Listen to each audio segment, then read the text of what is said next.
world of sports, eh? Oh, he's copped a head right to the nuts. Tedesco's butt crack. Ahoy! He's nearly taken security's head off. I have no idea what the wasted world of sports is.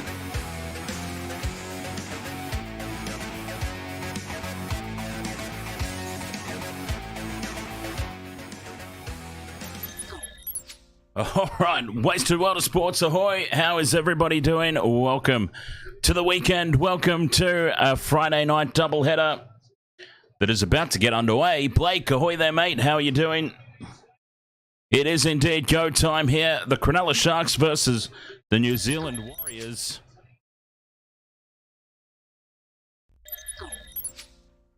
Off we go. This game has begun. I have got the Warriors as slight favourites here in this one. I think it'll be a great game, a close game. But of course, we are we're gearing up, I should say, not winding down. We're gearing up for the blockbuster later tonight. The Panthers versus the Storm. But let's get this evening started. The Sharks versus the Warriors. My Sharkies versus the New Zealand Warriors. This is an opportunity, I think, for the Sharks to really make a statement. And they've done well defensively in the first set. The Sharks kicked off. The Warriors had first use of the ball. And that's good defense from the Warriors on the kick return. I've got a three-leg multi on this one. Cheeky little three-legger. So we'll see how that goes as the game progresses. We had no luck last night, did we? It was atrocious last night. But we'll see. I have to have faith in my team, the Sharks. Hopefully they put up a good effort. Game of Mel, ahoy. How you doing? Yes, we are waiting for that blockbuster. The headlining match later tonight.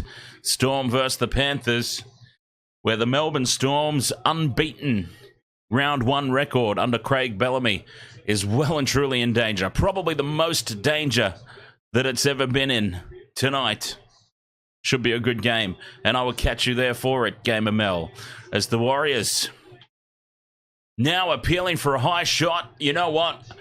Round one is only, what, 3 games in? And I'm already sick to death of the milking that we're seeing going on. Mr. Soul Glow standing there holding his jaw.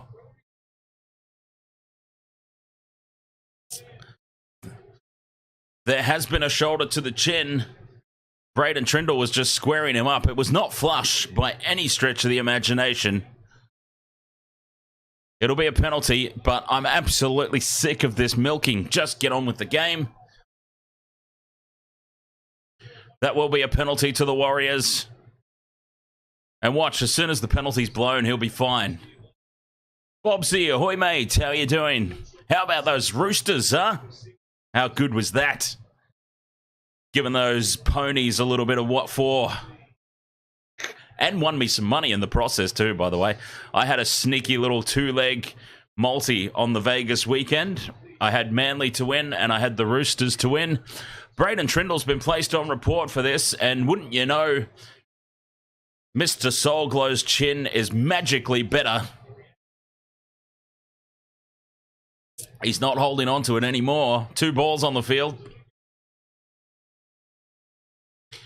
So the Warriors on the back of that penalty march up over the halfway line. And they look to spread it early. This is off the Sharks. This will be 6 again as the ball spills loose.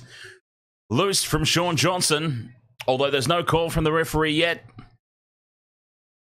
There it is, 0 tackle. That was touched in the process of the tackle.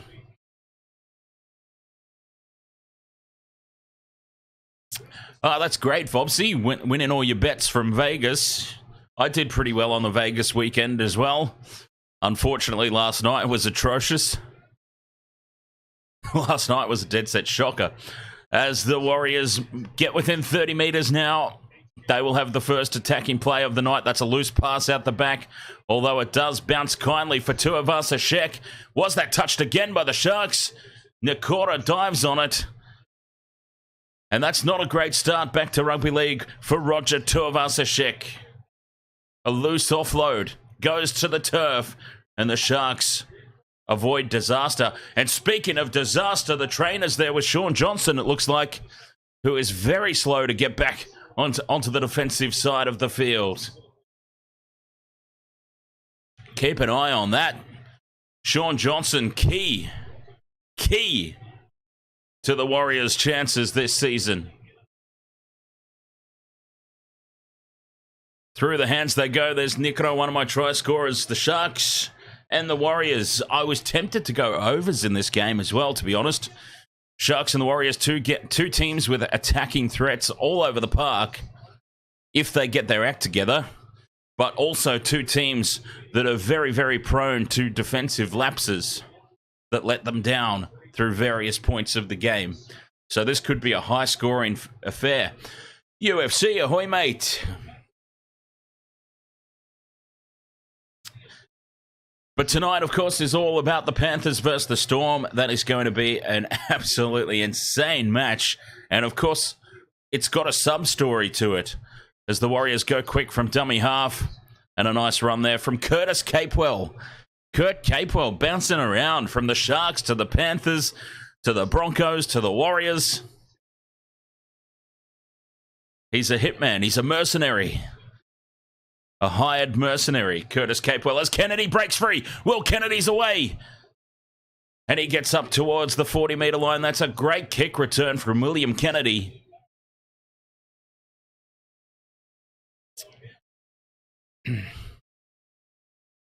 The Knights were truly awful, weren't they? You've got to give credit where credit is due, though. The Knights obviously tried to overplay their hand. The Raiders did not. The Raiders completed the second half at 100%. They had a very simple game plan. Just go out, complete. That's a stupid offload. Who was that? Great big goof, Royce Hunt. Offloads to nobody, and the Warriors have it 40 out from their own line. A wasted opportunity there for the Sharks, and that's what they do. McInnes is bumped off here from Topicki. I hope I'm saying that name correctly. That was a good run from the Warriors fullback. They're on the attack again here. The Warriors looking good. Looking very slick, the Warriors. The Sharks a little bit clunky, as you would expect. Nico Hines hasn't had a lot of game time. I imagine it'll take the Sharks a couple of weeks. As much as I want to support my own team, as Johnson grubbers this perfectly into the end goal. And, taken high there is Mulatalo. Taken high by Capewell. They get away with it, the home team. That was a perfect kick from Shaun Johnson, though. And the Warriors well on top early here inside the first 10 minutes. Now, what was I on about? Can't remember. Anyway, Sharks tackle 4, stuck in quicksand in this set. Hines forced to kick early. Just looking for space. It's a good kick. It's a great angle on it. And that turns the Warriors around. Good work there from Nico.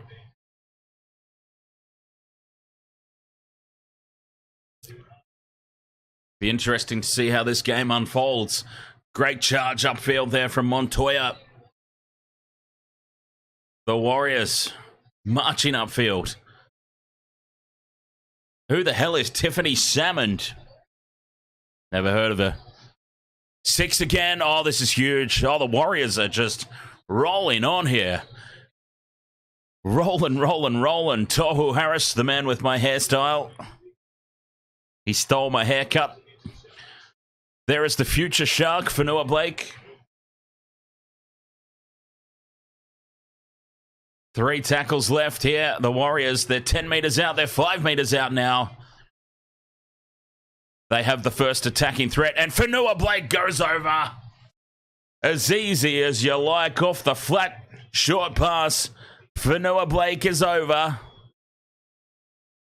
And that is 1 tick off my multi, at least, not the one that I've got on screen. I had my main multi that I've got on the screen, but I've also got another one that we have here. Mulatalo, Fanua Blake, Wateni Zelezniak, and Nikora. Anytime try scorers. 4 legs. A $7 stake for a $700 return. And that's a good start. Fanua Blake over. I should have put that one on the screen. It's always the way. The multi that I don't put on the screen is the one that seems to go the best. And that is an early tick for Noah Blake. We'll keep an eye on that one.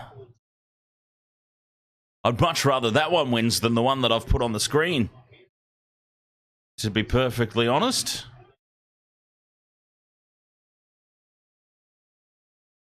Fabulous start for the Warriors, the home team. Simple conversion here from Sean Johnson. And inside the first 10 minutes, just the Warriors are about to lead 6 points to 0. Dan Jam, ahoy, mate.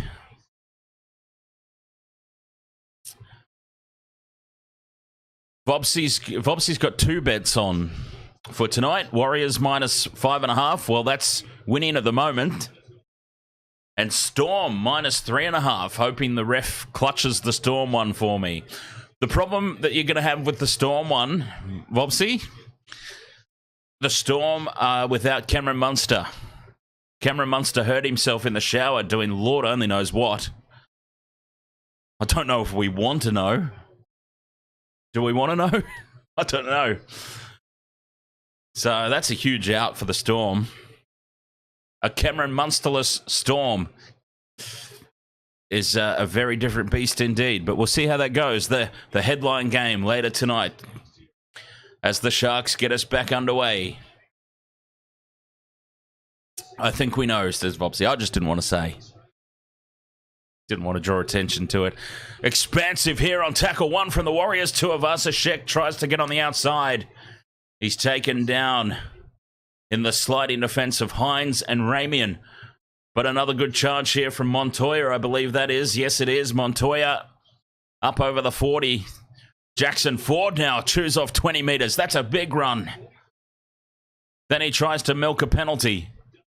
For Noah Blake gets the offload away. They go to this near side. Curtis Capewell puts the step on, draws in the defence, and now space for Wateni Zelezniak. Great tackle in the end there from Will Kennedy, but it's 5th and last. Warriors, they're 10 out from the line. A chance again. Johnson puts the kick across in front of the post, and it's a little bit too deep, although the referee says it's taken from outside the field of play. And then the TMO jumps in and says, hey, mate, terrible call.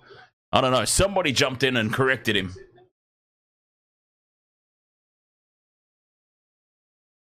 But the Warriors, holy hell, the Warriors are looking good in front of their home crowd here. I mean, they are looking really, really slick. 7 tackle set here for the Sharks, though. 13 tackles the Warriors have had inside the Sharks half. It's been a big start for the home team. 3 for the Sharks. 3 times the Sharks have made it into Warriors territory. Make that 4. A big run there from Royce Hunt. Over the far side they go. Hines, dummies. Runs on his own and is crunched. Tuivasa-Sheck puts him down. Solid defense. There's no gaps here. And the Sharks just shuffling it on. Clueless. Hunt offloads to the Warriors again. Get him off. Hook him. Jesus Christ, that's twice now that Royce Hunt has backed into the defence, seen Warrior jerseys everywhere, but popped the offload anyway straight to them. And the Warriors will start this set on halfway, and that big goof needs to be hooked immediately. Fitzy. Get him off. He's a liability. And here's another attacking raid from the Warriors. They've blown through this set, but this is a good run now. And straight through goes Metcalf. And Metcalf's under the post, Luke Metcalf. And the Sharks haven't been that bad overall. It's just been Royce Hunt. The Warriors have scored twice off the back of Royce Hunt's stupid offloads straight to the opposition. And they're about to leave 12 points to 0, the home side.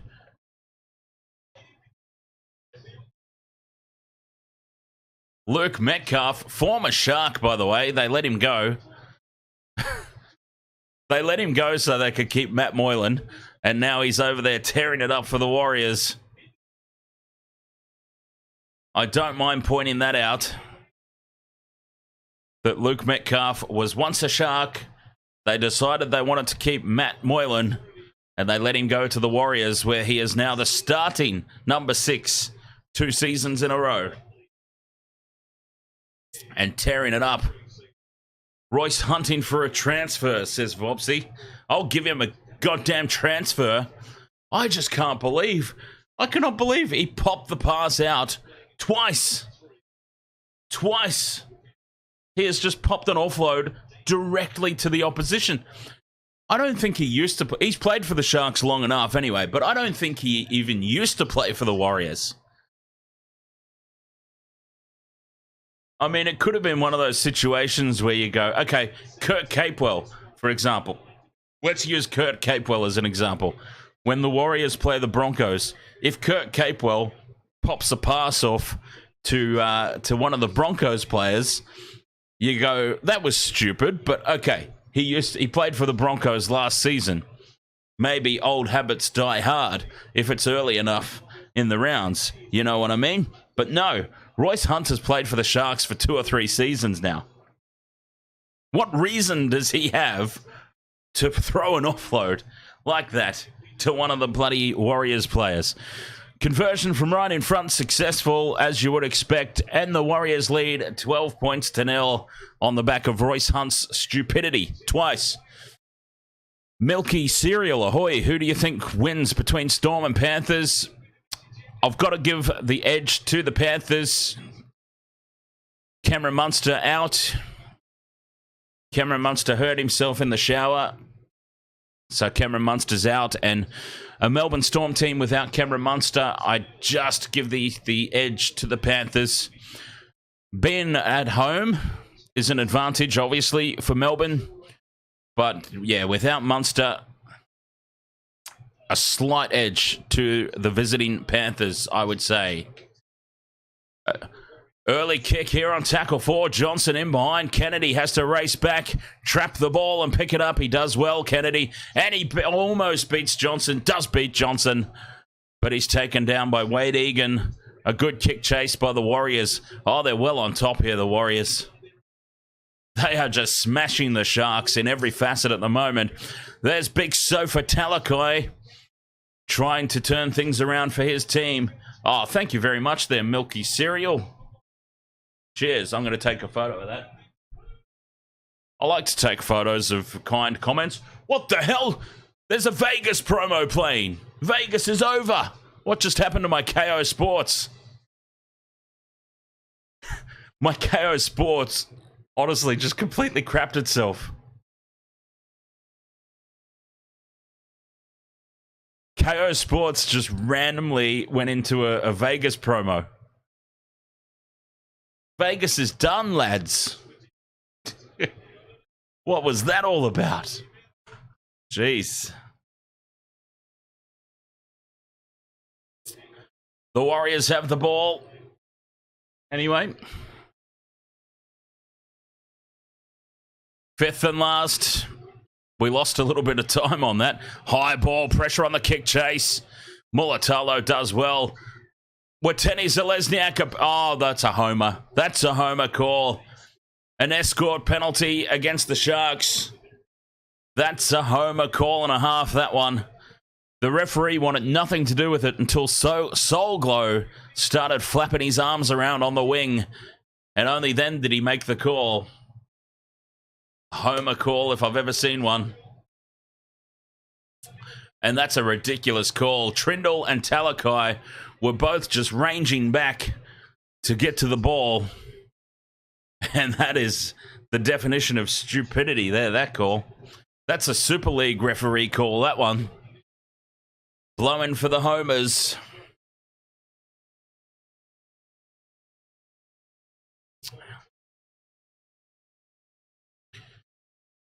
The Warriors, I would normally say take the 2, but they are so far on top here. I mean, this could be a smashing. This could be an absolute smashing here, this game. Especially if the referee keeps making calls like that in favour of the home tide.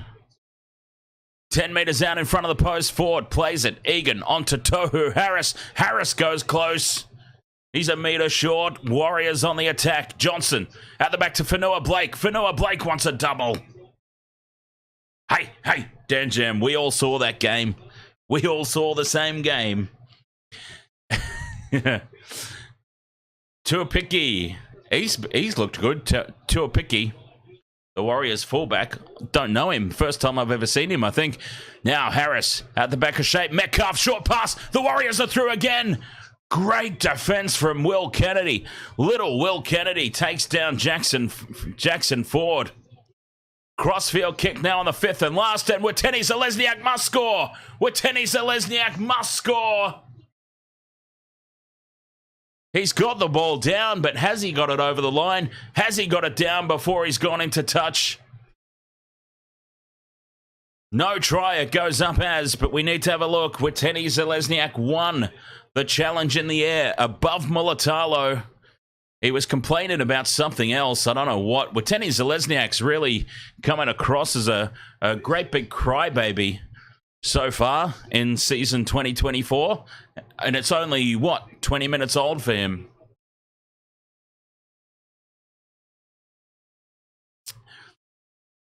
So I think he's claiming an early tackle, and he's probably right, in fairness. Better take back that crybaby statement, because he was tackled in the air, and he's got the ball down anyway. I think, no, he hasn't. He's lost it. Oh, that was so close. Mr. Soulglow. So close there, but just doesn't get it down. Rocco Berry's offside as well. Rocco Berry. Oh, God, I still can't say that name. I still can't say that name without laughing. Mr. Rocco Berry.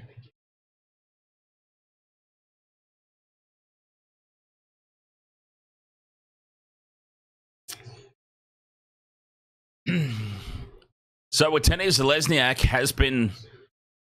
Mulatalo just made contact a little bit too early there.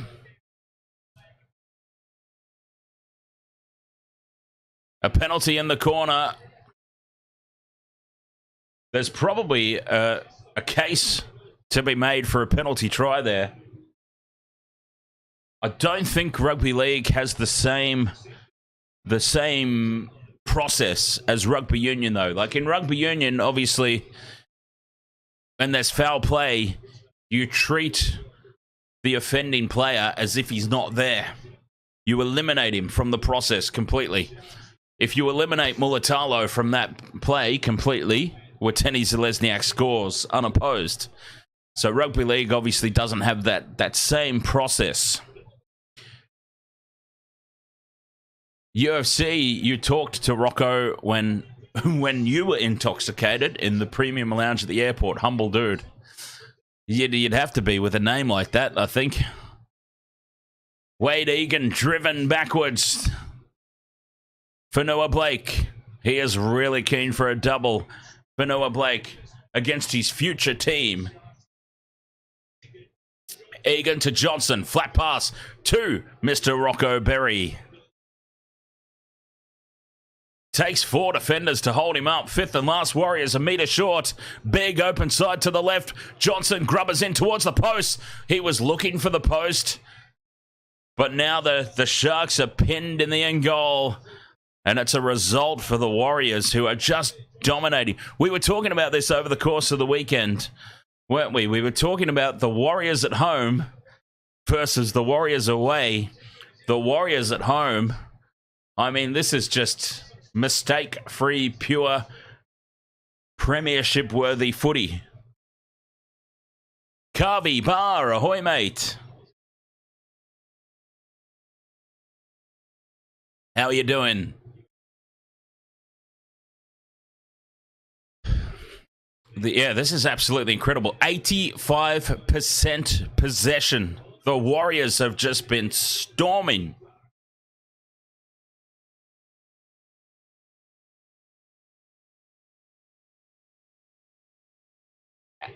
Absolutely incredible. 85% possession. Talk about domination. And now, has this been touched by the Sharks? They're appealing for it, the Warriors, as Tuivasa-Sheck gets the offload away in midfield. Johnson looking for options. Kicks through perfectly. It only needs to sit up. But Braden Trindle gets there and saves the day. Just not getting the bounce of the ball go their way. They're the Warriors.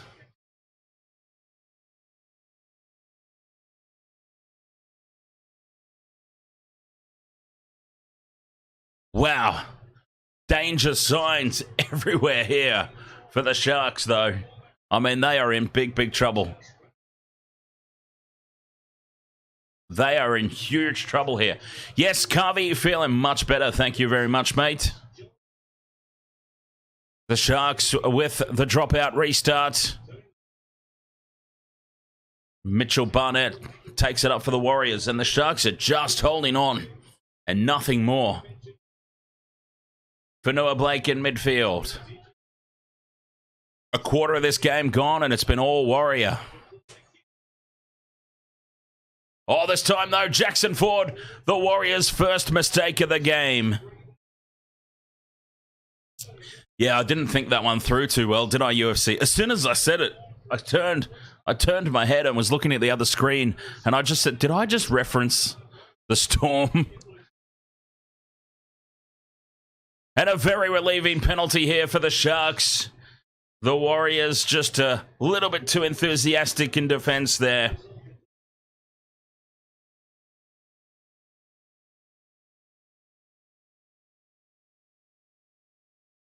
I can't help but notice that these early games, these early day games, wreak havoc on my studio lighting as a mistake on tackle one. Sione Katoa, and this has just summed up the Sharks' day so far. Sione Katoa runs headfirst into Roger Tuivasa-Sheck and Jackson Ford, and Tohu Harris is there, and he knocks it on. Tackle one. And the Warriors' domination will continue.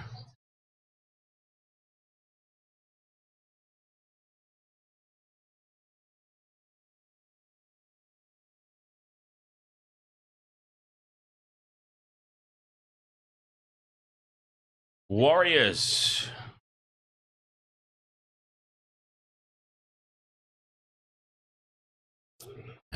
Dark and sexy. You know what? I could do some mood lighting. I don't know how well it will come out on camera. Let's see. Let's choose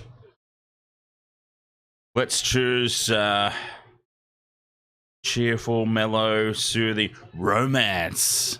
Oh, romance. No, it didn't work too well, did it?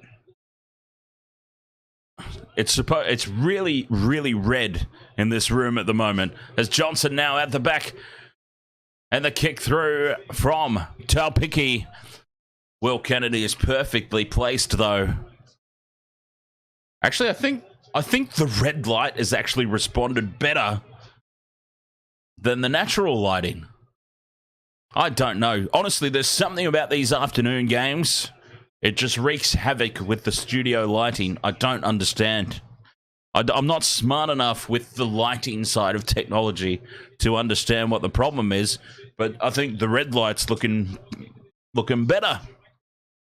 As the Sharks get another relieving penalty.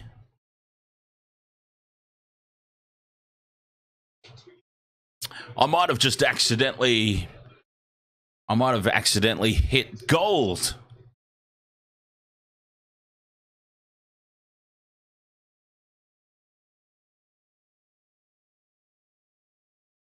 It would be great if you're a Souths fan. Yeah, look at that. It's kind of South Sydney looking.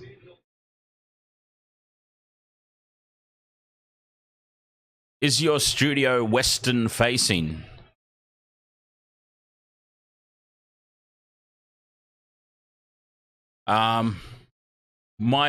The only window, there's only one window in the studio, and it's to the east.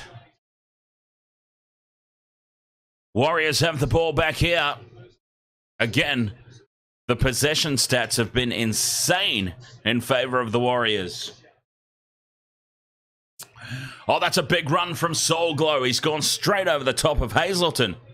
Wingers should not be running over the top of forwards, and this has been the Sharks' problem now for a few seasons, I believe. A few seasons now, they've been very light in the forwards, the Sharkies. Very small guys, comparatively. I mean, think about McInnes, for example. McInnes, Hazleton, Rudolph. They're not big lads. Compare that to the size of some of the other packs. Will Kennedy's lost the ball. Will Kennedy's lost the ball. Oh, it's a penalty. Lucky days there for the Sharks. A flop over the top from Tuivasa Sheck. Thought he was playing rugby. Well, it would have been a penalty in rugby as well for diving over and not releasing. Very relieving penalty there, though, for the Sharks.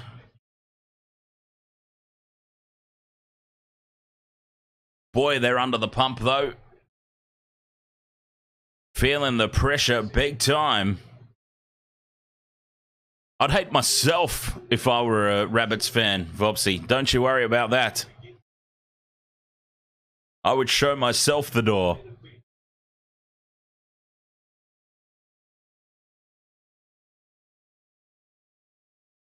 Let's see, what else have we got here? Hines with the inside pass. The Sharks are just completely out of sorts. It's another error. Hines with the inside pass to Ramian.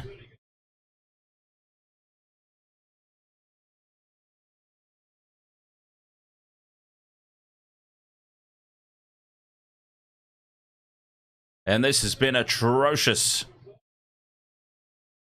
It really has been. I reckon... I mean, if you were to base opinion off what we've seen so far this weekend, there's obviously still some teams left to play. But I'm just saying purely off what we have seen this weekend so far, you would have to say, as it stands right now, the Knights and the Sharks are probably the two worst teams in the competition. Just based on what we've seen so far. All right, I should stop playing around with the lights.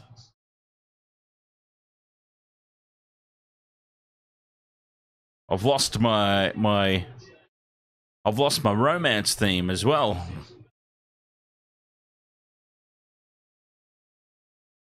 Oh, there it is. Now Johnson, short pass, Jackson Ford drops it again. The Sharks have been extremely lucky that Jackson Ford's had the dropsies as well. It's the only thing keeping them in it at the moment. Jackson Ford thinking he's playing for the Sharks right now.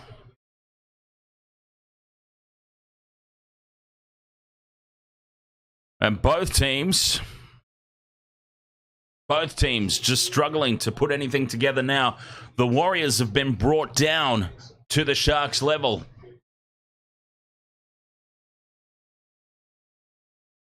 That's what's happened here at the moment.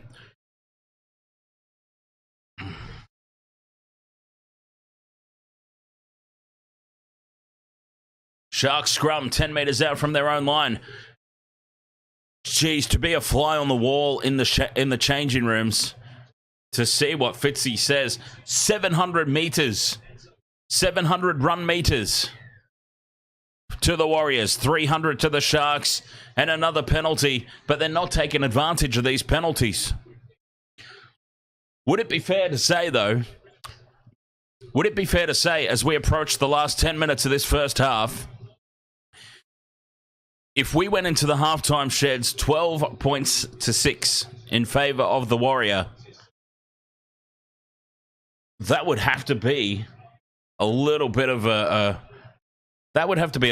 win for the Sharks, you would think. Hazleton off the shoulder of Hines makes some good meters.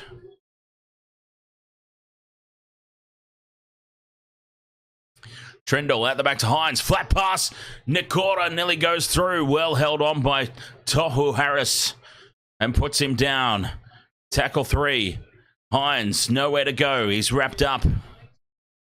But this is better. This is more promising from the Sharks.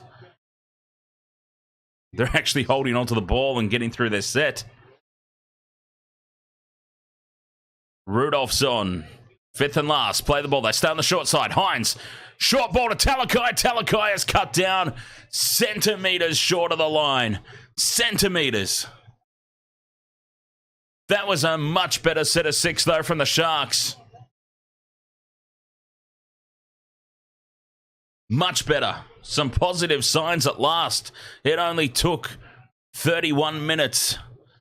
But some positive signs, finally, for the visiting team. Maybe they finally decided to step off the plane. Could be what happened there. All right, I've got to stop playing with the lights. I've just made a complete mess of everything. I've just made everything 100 times worse. Warriors bringing it out from their own end now. Fifth and last, Johnson, the kick from halfway into the corner, turns them around. Kennedy to Mulatalo in front of the post. What a kick from SJ.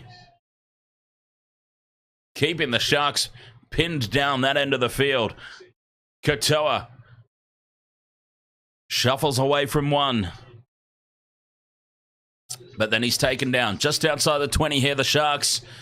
Teague Wilton's putting the head down, charging forward. McInnes out the back. Hazelton on the dummy run. Nobody fell for it. Trindle up to halfway. Off to Hines. Hines dummies inside, goes outside. Nikera's out there on the wing for some reason.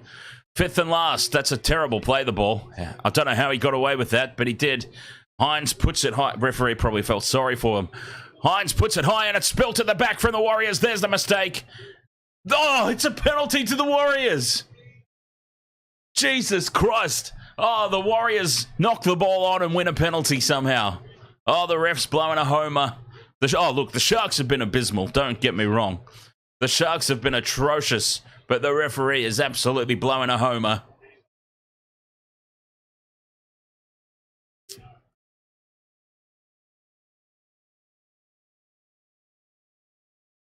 Will Kennedy has raced through and put pressure on the kick chase, forced the mistake, and he's been penalised for it.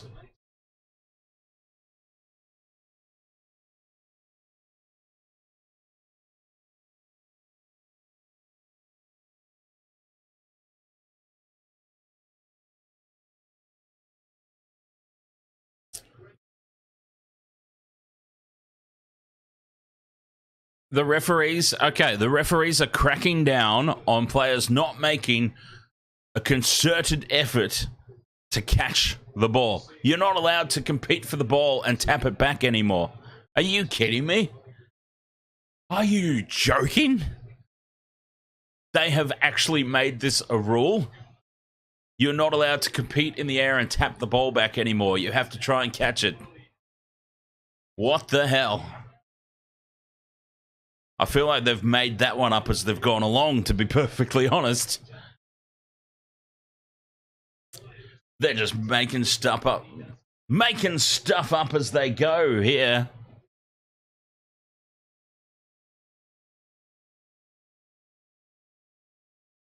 It's not a joke. I feel like it is a joke. And a horrible one.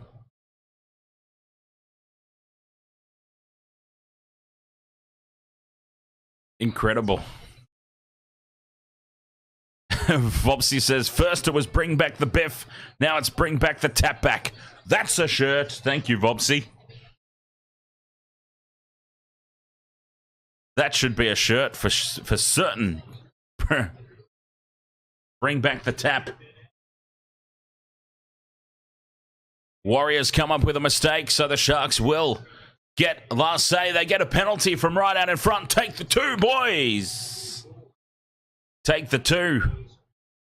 Going into the sheds 12 points to 2 is a lot better than going into the sheds 12 points to 0. Take the 2. You're not going to score a try, so take the 2. Oh, that's a shocking touch finder from Trindle. They may as well have just tapped. If you're going to make 2 meters off a kick to touch, you may as well just tap the bloody thing, right? Sharks, anyways, have the ball. 20 out. Tackle 1. They actually have a chance here. Trindle, dummies inside, goes on his own. 6 minutes to go till the halftime break. Hazelton's the cutout man again. McInnes, or is it Wilton over there? Might be McInnes. No, it's Jack Williams. It's none of them. Hines out the back to Trindle. Now there's some space. Katoa. The Warriors slide across perfectly, though, and shut that down. Tackle 4. The Sharks, they're a meter out. Quick play the ball. Over the line goes Jesse Ramian, and Jesse Ramian has scored. Jesse Ramian has scored, and if you can believe it, 85% possession to 15 for the first half, and the Sharks will be going into the sheds only trailing by 8, potentially 6. But I think Nico Hines misses this shot at goal. I have no faith in him as a goal kicker. Absolutely incredible, though. Jesse Ramian over to score. Jesse Ramian was not in my multis at all.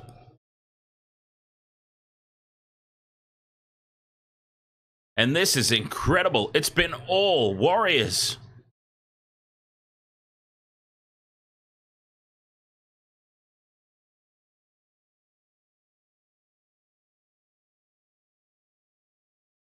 Straight over the top of Jackson Ford there. And this is incredible. Can you believe it that they will be potentially now going into the break only trailing by maybe only 6 points?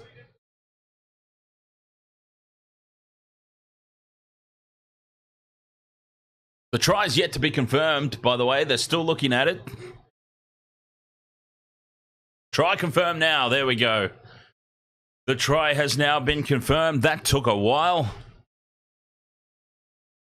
Took longer than it probably should have. But this is absolutely incredible. The Sharks somehow find themselves still in this. Hines. Oh, it's Trindle taking the kick at goal. Okay. I didn't realize that. Well, that's good news. Braden Trindle doing the goal kicking. And he's put it over. And it's 12 points to 6. This is absolutely incredible. The Sharks have been dominated in every facet of the game.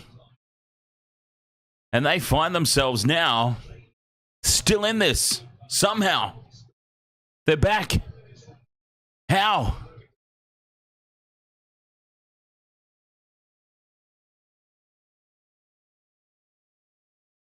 Incredible scenes. Incredible fight back. Warriors get us back underway. And a big charge from Hazelton. I mean, this game has really effectively turned on its head. Big run now from Katoa. Don't tell me we could go into the shed. Carvey Barr predicted 12 points all at halftime, but that would just be absolute insanity should it actually happen.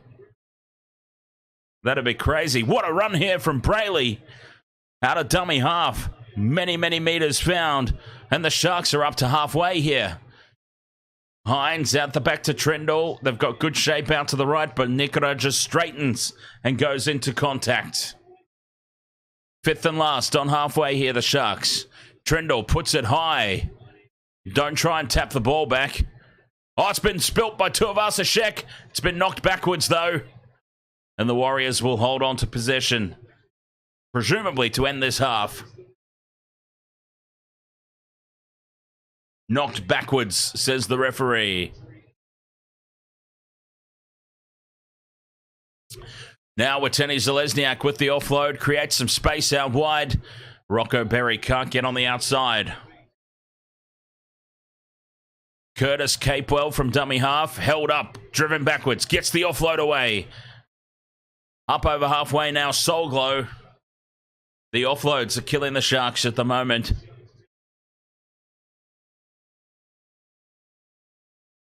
Tohu Harris, a good charge. Fifth and last. 2 minutes to go till the break. The Sharks have got to be careful here. They don't want to undo that little bit of fortune that they had. High ball. Kennedy is up and takes it. Kennedy's been taken out in the air there. No penalty for the visiting team, though. I told you, the ref's blowing a homer tonight. Kennedy was taken out in the air. A minute and a half. Now they go expansive. Talakai almost gets on the outside. Sloppy play the ball. Mulatalo keeps it alive. Wilton stepping, driving forward. Might be Williams, actually. No, that is Teague Wilton. I got it right. Yes, got it right for once. Kennedy's up in the line. Shuffles it on to Hazelton. Fifth and last Sharks. A minute to go in this first half. They're up towards halfway. Hines, they're going to run it here. Trindle spots some space. And now Katoa is out wide in open spaces. Big hit, though, from Montoya. Rocks him backwards and shuts that down before any real threat emerges. Solid defense from Montoya. The Sharks, they thought they spotted some space. Well, they did. They just weren't able to take full advantage of that. Great defense from the Warriors. This will be the last set of 6 now before the break. 12 points to 6. The Warriors should be ahead by so much more. Let's be honest. The Warriors just raced out of the blocks. They looked very, very good. I don't think they're going to be happy with a 6-point lead, though. Bunty Afoa. Big bad Bunty. There'll be one more play left. They've given up here, the Warriors. Johnson hasn't. Johnson runs into the line, creates some space. Now, Witeni Zalesniak gets on the outside, kicks for himself, and kicks out on the full. And that'll be halftime, and the Sharks, whilst they won't be happy with their first half performance, the fact that they're going into the sheds only trailing by 6 points, it's game on here. If they can get their act together in the second half, they're only trailing by 6. They should be behind by about 40. It's been absolute domination, and they're only behind by 6 points. The Warriors will not be happy with that. The way that that all ended up, I dare say. I mean, I don't know. I can't speak for them, but I would dare say they're not happy with that. To have that level of domination, that level of I mean, just look at let's look at the stats right now. Why wait? Let's look at the stats right now. Now, the Sharks did start to even things back up again towards the break. Remember, it was 85% possession to 15 at one point. The Sharks started to get a little bit more ball towards the back end of that first half. But it has still been 59% to 41. 59 to 41 in favour of the Warriors. Their completion rate's fallen off, the Warriors. That's what's happened to them. Their completion rate was in the high 80s at one point there in that first half. They really dropped off and started making mistakes at the back end. No, Ben Hunt was off, I believe. They took Ben Hunt off. Oh, not Ben Hunt. Jesus. Poor Ben Hunt. Oh, the poor Benny Hunt can never live anything down, can he? Here I am giving him grief. He's not even in the game. Royce Hunt. My apologies. Yeah, Royce Hunt went off. Jack Williams came on. And yeah, wouldn't you know, the Sharks' mistakes... The mistakes were gone from their game. They started stringing some plays together. They've gone into halftime. They're not out of it. They are not out of this at all. I mean, they really weren't that bad, the Sharks. I mean, they weren't good either. Let's be very clear about that. They were not good, but they weren't that bad. It was just one player who was causing all sorts of nuisance, and it was Royce Hunt.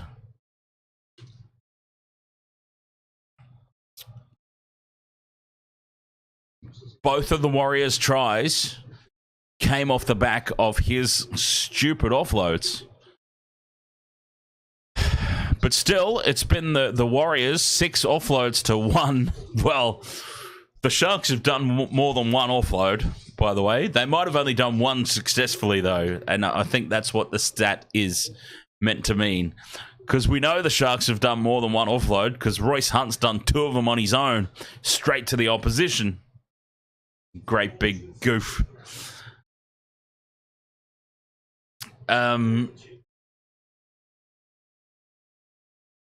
Anything else interesting here in the stats? Not really.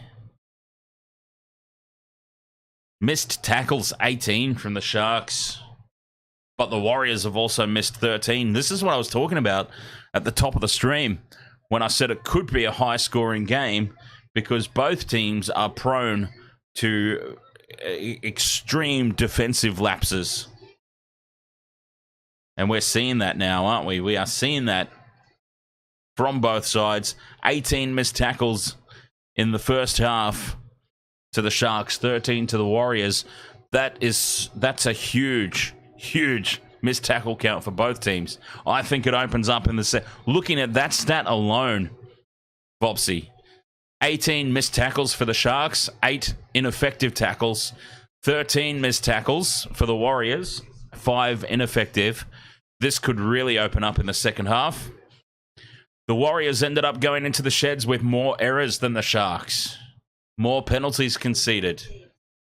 So yeah, they really went off the boil at the back end of that first half, didn't they? The Warriors fell to pieces. Invited the Sharks back into the contest. 12 points to 6 at halftime. Anybody's game. I wonder, Wasted World of Sports tipping contest. I'm curious to see who's gone for who. I thought about switching to the Sharks. I thought about it. I thought I've got to support my team, but I can support my team and still show a certain level of common sense, can't I? So I ended up sticking with the Warriors, the home side, and they're doing the job at the moment. But we'll see. Wasted World of Sports, halftime here. 12 points to 6. It's absolutely anybody's game. We'll be back for the second half right after this quick break. Thank you so much for your company so far. Don't forget, of course, coming up later tonight, the stream's not going to end. We're going to kick straight on into it. Vobsy says, do you think Panthers first to 10 is likely? Very much so. I don't see where the Storm threaten the Panthers defensively. Maybe some individual brilliance from Pappenhausen or Jarome Hughes, but without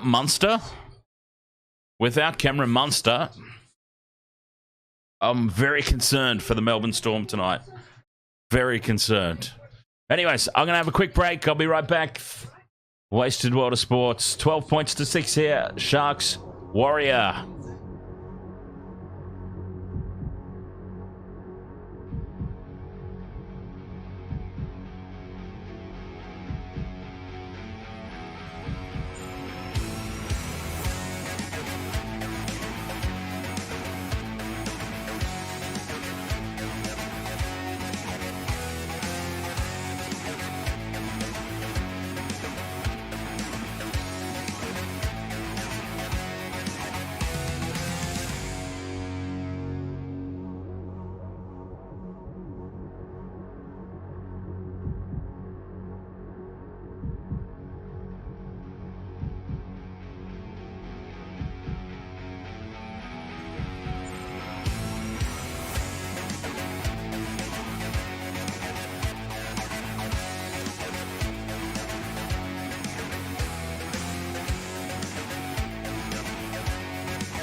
Oh, wasted world of sports. Ahoy. Welcome back. Halftime here.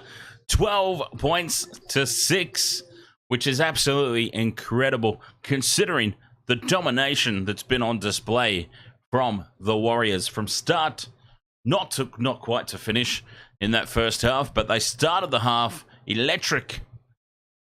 And for about 35 minutes, I would say, for about 35 minutes of that first half, it was Warriors well on top. Somehow they go into the sheds only leading by 6, and that's got to be advantage Sharkies. It must be.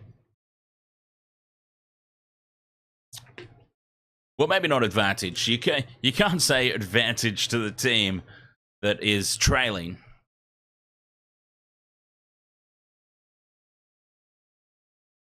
But you know what I mean. Wasted world of sports, you know what I mean. You've all seen enough games of footy to understand that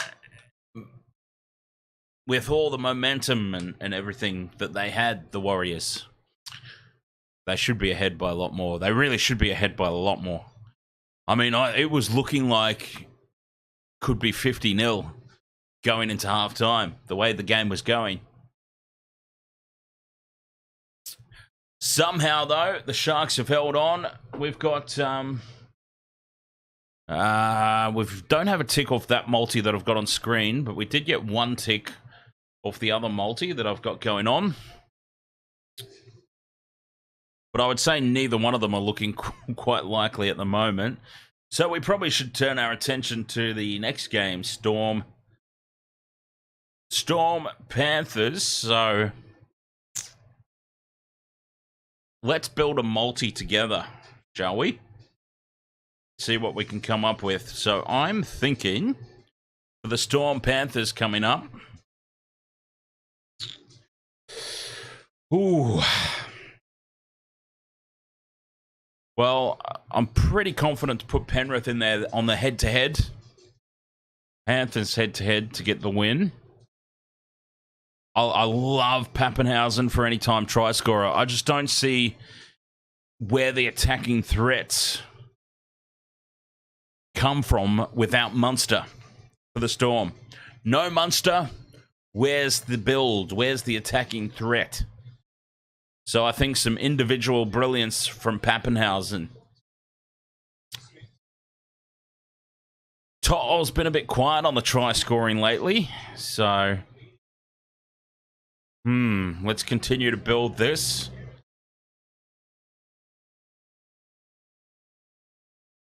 Turuva is overdue for a try. Teams are out for the second half here. Wasted world of sports, 12 points to 6 at halftime in favour of the home team, the Warriors. But the Sharks somehow find themselves only a converted try down, and they will have first use of the ball. This first set of 6 is going to be very telling. Hazelton's lost the headband, so I barely recognised him. Is that Hazelton, as a matter of fact, or is it somebody else? That's a big issue there. Williams with the head up. Tackle 3. Brayley from dummy half spots some space. Gets up to halfway. That's a good run. Oh, he's a quality player. Hines on tackle 4. They run it down their short side. Nikora. He's always close to Hines' shoulder. Britta Nikora. 5th and last. They stay on the short side. Hines puts it high. No pressure on this receipt. Although it's been lost forward by Tuivasa-Sheck. And that's a big mistake. The Sharks on the attack. 15 metres out. Big open side to the left. Hazelton nearly goes straight through a gap. It's tackle 1. They're 5 out. The Sharks. Hines. They've got numbers to the left. Trindle out the back to Talakai. To Mulatalo. And Mulatalo scores in the corner. What a start to the second half for the Sharks. It's a tick off the multi for me as well. And Tuivasa-Sheck, he has not had a good return to rugby league. And the Sharks score off the back of that mistake. And just like that, they're within striking distance. A difficult kick from the sideline for Braden Trindle incoming. But the Sharks suddenly trail by 2. They have been dominated for 35 minutes of this game. They have been absolutely dominated. The floodgates didn't open. And now they are on the brink of tying this ball game up. Incredible. Absolutely incredible.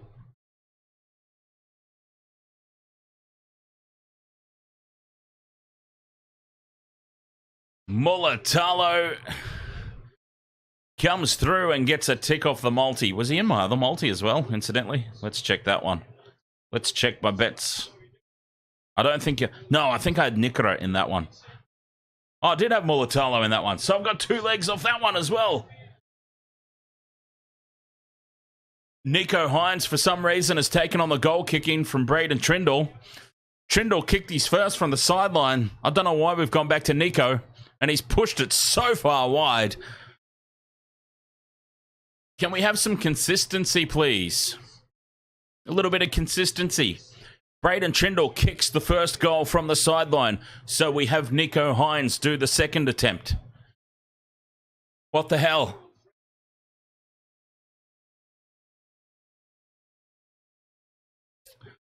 And 2 points left down on the field.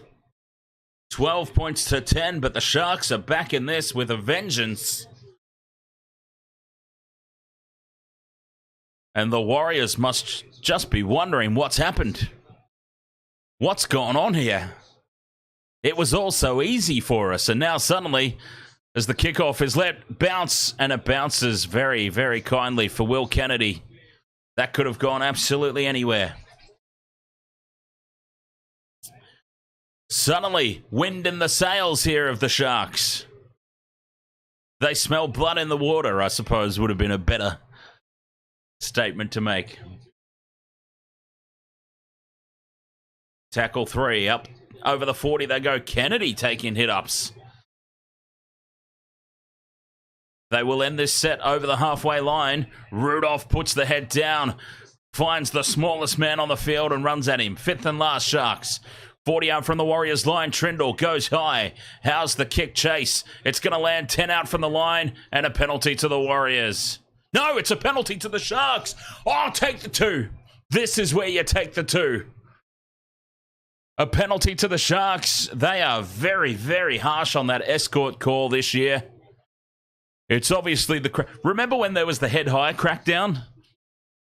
There was the high tackle crackdown, and now there's the escort crackdown. Take the 2, tie it up. No, they tap and go. The Sharks want more. Williams with the hit up. What a start to the second half here for the Sharks. Hines. Inside goes Rudolph.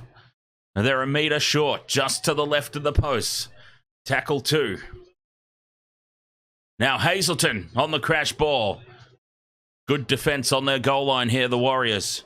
Tackle 3. They stay short side. The Sharks. Hines cuts back and loses the ball. Hines loses it.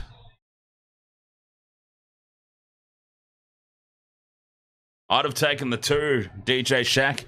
12 points to 10. Missed conversion. Gift 2-pointer to get back on level pegging. Pegging. And now they've come up with a mistake. Good defense there on the goal line from the Warriors, forcing that ball free. UFC says I could do with an escort. Well, not getting involved in that conversation. Scrum down here. Ahoy, Michelle. Big defense there on Soul Glow. They drove him backwards, but his hair kept traveling forwards. Curtis Capewell. Common sense prevailed for Curtis, and he left the Broncos. Oh, he's hurt. Curtis Capewell down in back play after that tackle. And this game has just completely swung on its head. It was all Warrior. And now suddenly they look like they're on treadmills. The Warriors forwards. Harris up towards halfway, but not beyond.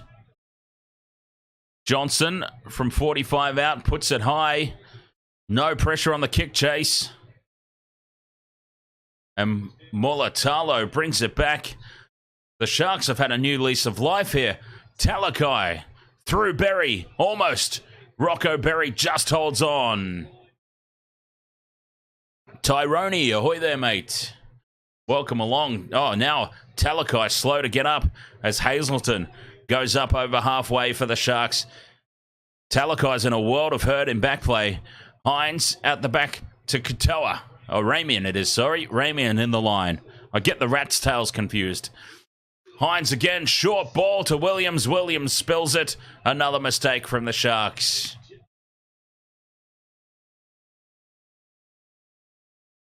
They're starting to look more threatening, though.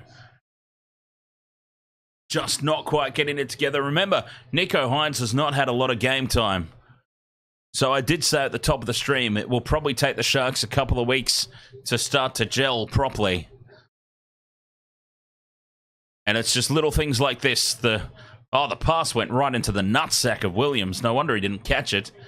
And here's what's happened to Talakai in back play. He's had his ankle fallen on by one of the Warriors' defenders. And I'm surprised that wasn't a penalty, to be honest. Rocco Berry could be in a little bit of trouble there. The match review committee, they'll probably look at that, and that'll be Rocco Berry on report, I dare say. It's injured the player. I think Talakai's up and about now, though, but still, it's hurt the player.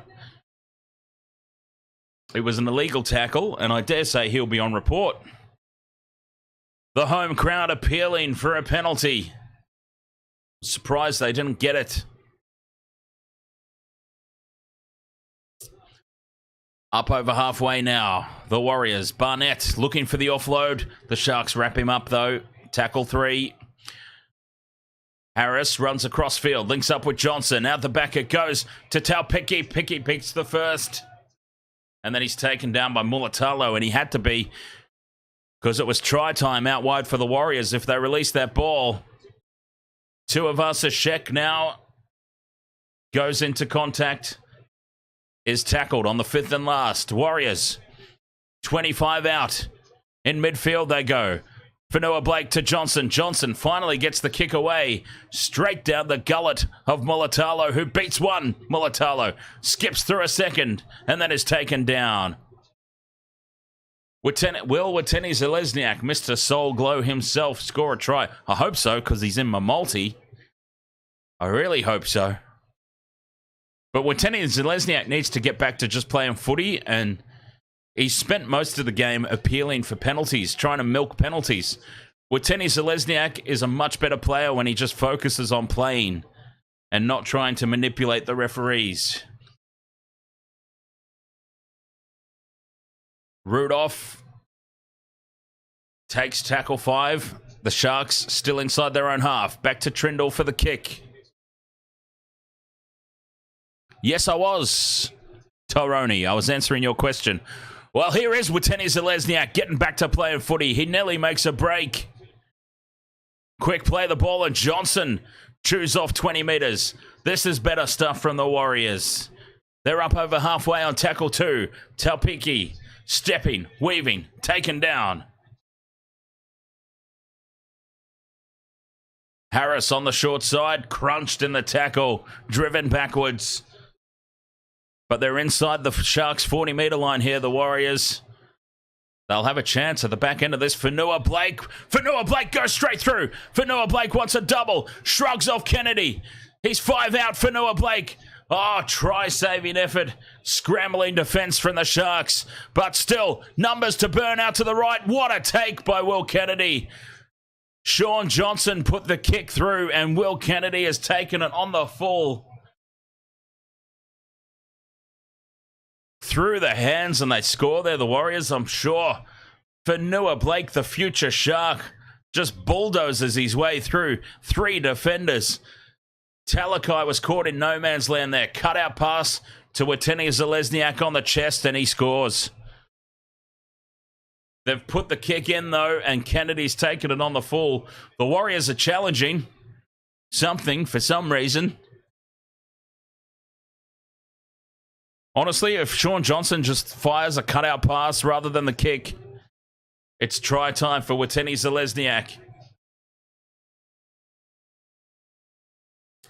So the Warriors have launched a challenge. Oh, that was a try time for Watene Zelezniak.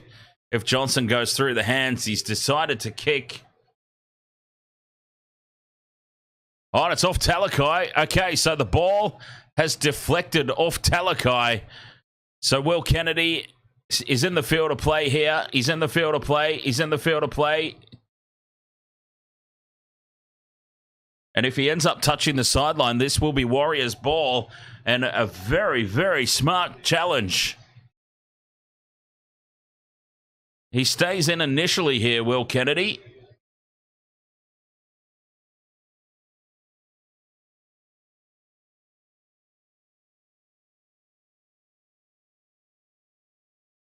He stays in the field of play. Okay, so it's deflected off Talakai. Kennedy stays in field initially, but now he's taken over, perhaps. But either way, this is not going to be a 7-tackle restart for the Sharks. He stays in, he stays in, he stays in, and he's out there, Kennedy.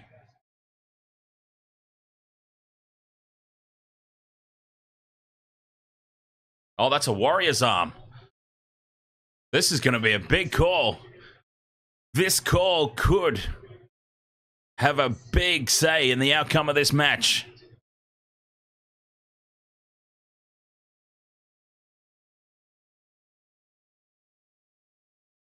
Challenge is successful from the Warriors for the deflection, but the Sharks retain the ball. Will Kennedy has done an insanely good job there to stay in the field of play. But rather than a 7-tackle set, it is going to be Sharks ball a metre out from their own try line on tackle 1.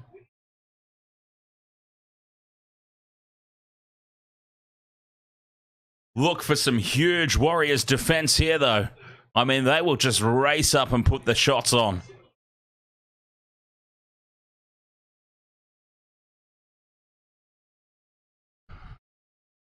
That was a little bit of a stalemate. Now, here's the big defense trying to drive them backwards. Talakai was probably the right man to take that first hit up. As the Sharks, through Wilton, bringing it off their own line. Big defense from the Warriors midfield. Look for an early kick here. There'll be a kick on tackle 4 for sure. No, there's not. Kennedy runs it. Geez, I'd have kicked there. I'd have kicked straight from dummy half, Cameron Smith style. Back to Trindle. Trindle puts it high. Not a lot of distance. The Warriors will be in great field position still as Taupiki doesn't make a lot of distance on the kick return, but they are starting in great field position here, the Warriors. They won that little battle, that's for sure. I'd have seriously done the tackle 3, Cameron Smith kick from dummy half into the corner. I guess the trouble for the Sharks is they don't have a Cameron Smith. Brayley's not really a kicker. Brayley's a running dummy half, and a very good one.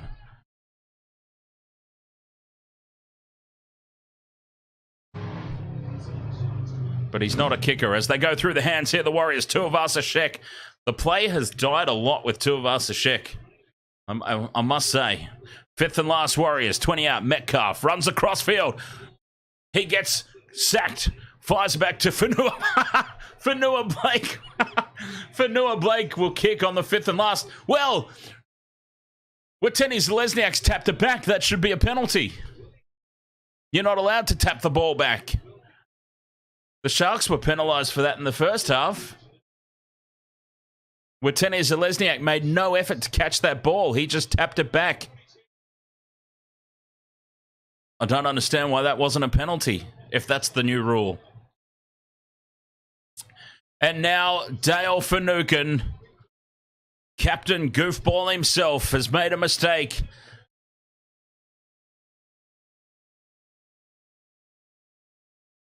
Go back to Melbourne, please. For the love of God, and take Nico with you. His first touch of the ball, and Finucane drops it and gives the Warriors a full set of 6, 30 metres out from the Sharks line to wrestle the advantage back in this game. Oh, Fanua Blake with the ball on the 5th and last. The crossfield kick that went nowhere. That was hilarity at its finest.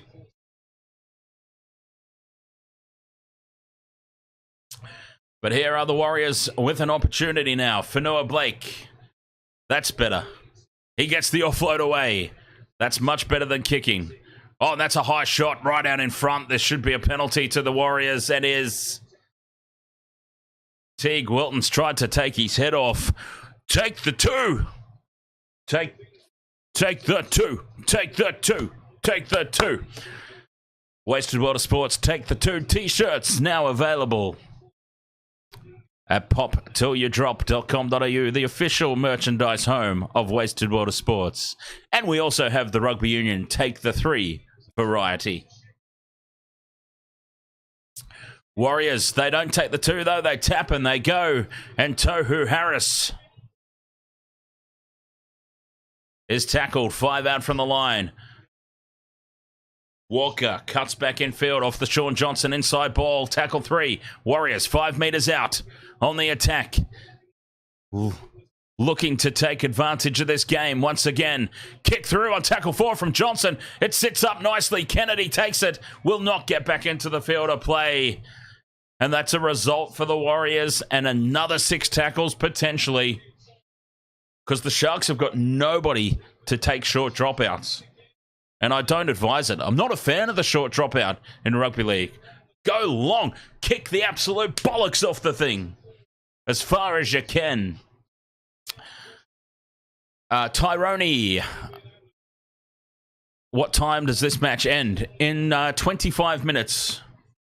In about 25 minutes time. And then we are staying live. We are going straight into the Panthers versus Storm. As the Sharks go short-ish. And it's tapped back, which I didn't think you were allowed to do. And Will Kennedy has the ball. See, I'm so confused.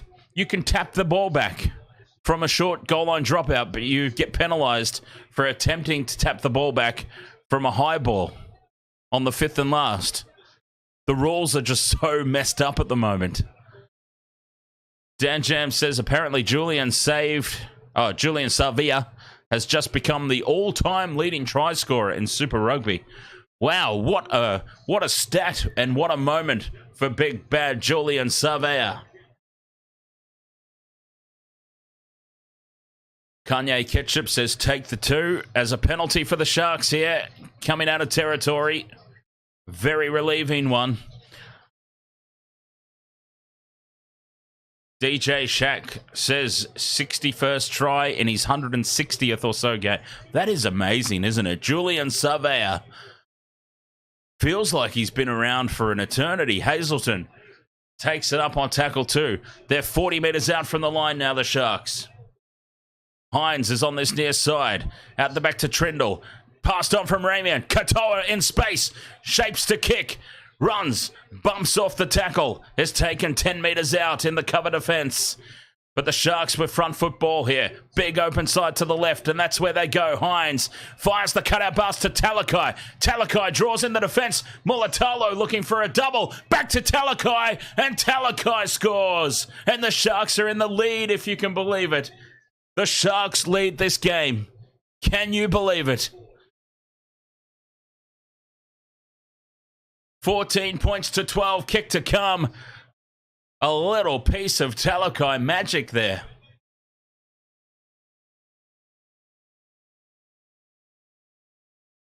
From left to right. Back to the left. The Sharks have just absolutely skinned them here. Wateni Zalesniak is the winger, and he is standing 20 metres in field. That is how much they stretched the Warriors' defence there. Gamer Mel says, who did you tip, Dan? I tipped the Warriors. I thought the Warriors would be much... I thought the Warriors that we saw for the first 35 minutes is how I thought the Warriors would play the entire game at home. But they played well for 35 minutes and then completely fell off a cliff.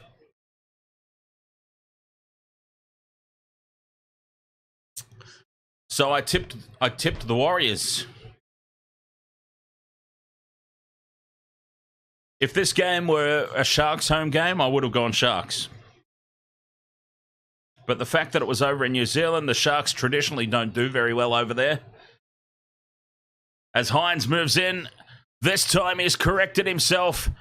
He missed the last one by a long way. This one goes right down the middle. You just wouldn't believe it. The Sharks are in the lead. It's incredible. Absolutely incredible that the Sharks lead this match. 16 points to 12. You probably tipped the Storm, though, Gamer Mel, so... You probably tipped the Storm, so I'll get you back in the next game. But hey, there's still 20 minutes to go in this one. There's still 20 minutes left. This is still anybody's game. Let's not count any chickens.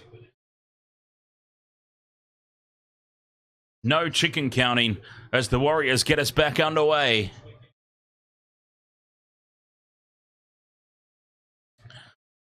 And Hazelton takes it up for the Sharks off the back of points.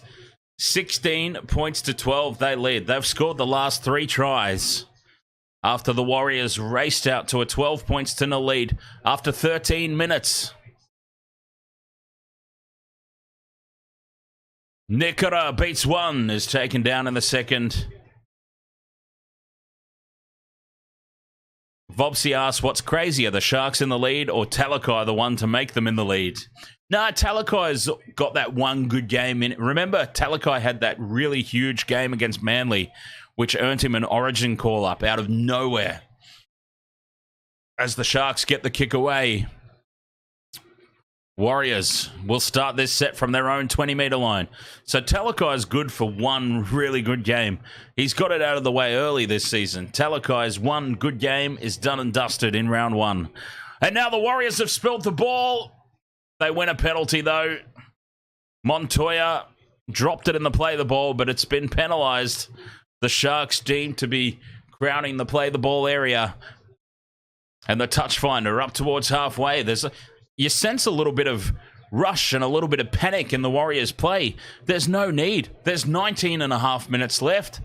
The coach needs to get word down very, very quickly and just say, calm down, boys. It's 4 points and there's 20 minutes to go.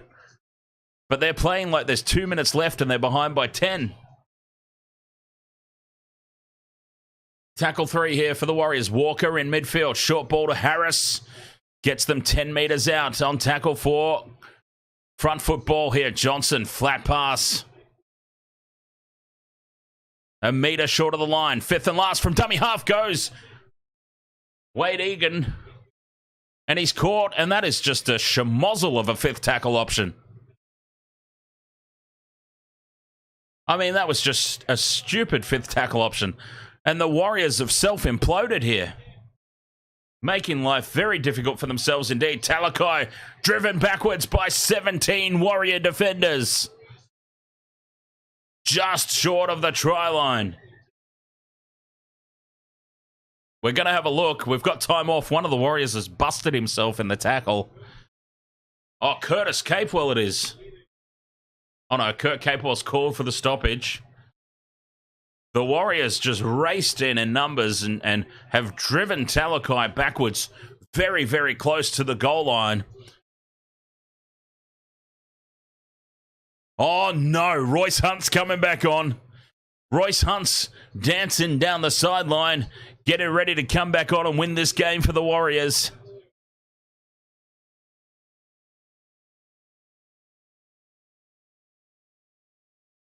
This could be the turning point in the game. Royce Hunt coming back on for the Sharks. Oh, that's Wade Egan. Wade Egan's busted himself up here, trying to make amends for that horrible 5th tackle option. Wade Egan's gone in way too aggressively.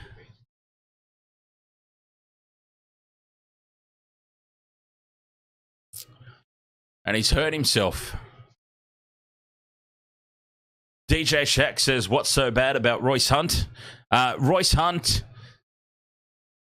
both Warriors tries have come off Royce Hunt mistakes. The only tries that the Warriors have scored so far tonight, directly from Royce Hunt mistakes. And when I say mistakes, I mean he backs into the defensive line, is wrapped up. There's 3 Warriors jerseys standing in the Sharks line, preventing the offload, but he offloads anyway, straight to the Warriors player, twice. And they scored on the very next set of 6, twice. I think Royce Hunt has done a secret deal with the Warriors for next season, and he started playing for them already. They've signed Royce Hunt to replace Fanua Blake, because Fanua Blake's coming to the Sharks next year.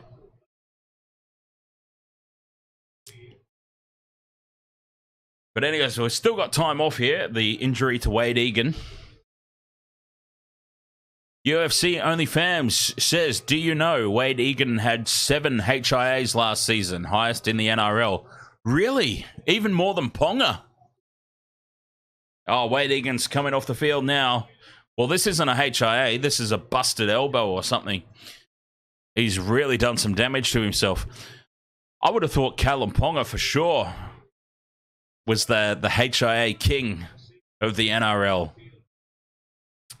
The Sharks trapped on their own goal line here. Big defense again. The Warriors racing up in numbers, driving them backwards. Talakai with another hit up. Tackle 3. They're still inside their own 10-meter line here, the Sharks. Finucane can't do much about it either. Tackle 4. 15 out. Kennedy gets involved. Probably not who you want. He's made some good meters, though. It's the 5th and last here for the Sharks. They're 25 out from their own line. Big kick needed here from Hines. It's straight down the throat of Taupiki. And the Warriors again winning the territorial battle. Start this set. 40 out from their own line. Big charge here from Montoya up to halfway. 17 and a half minutes to go. Harris. 40 out from the Sharks line. Only 4 points the difference. Johnson, flat pass there to Ford. Ford goes into contact and surrenders. 35 out on tackle 4. The Warriors just trying to get in position here. Walker out the back to Johnson. It's a loose pass. Rocco Berry does well to pick it up on the bounce at his ankles. Retains his feet. 5th and last, 20 out. Johnson in midfield. Dummies to kick. Goes back on the short side. Steps Trindle. He's still going, Johnson. Puts the grubber kick in. Sits up in the end goal, and Trindle gets back and grounds it. But that's a result for the Warriors. And fantastic play from Sean Johnson. Perfectly placed. 16 points to 12 it is. 16 and a half minutes to go. But the Warriors, just a little bit of panic.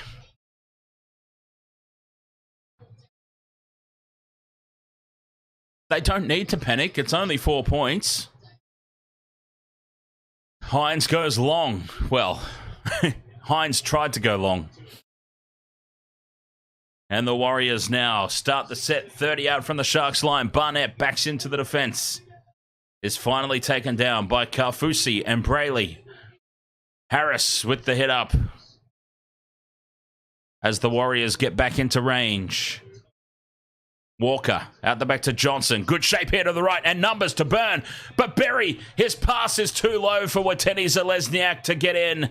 And he knocks it on and the Sharks come away with it. And it is Talakai diving on the loose ball. And it's Talakai. It's Talakai who is having a blinder. I cannot believe those words are coming out of my mouth. It's Talakai who's having a blinder for the Sharks.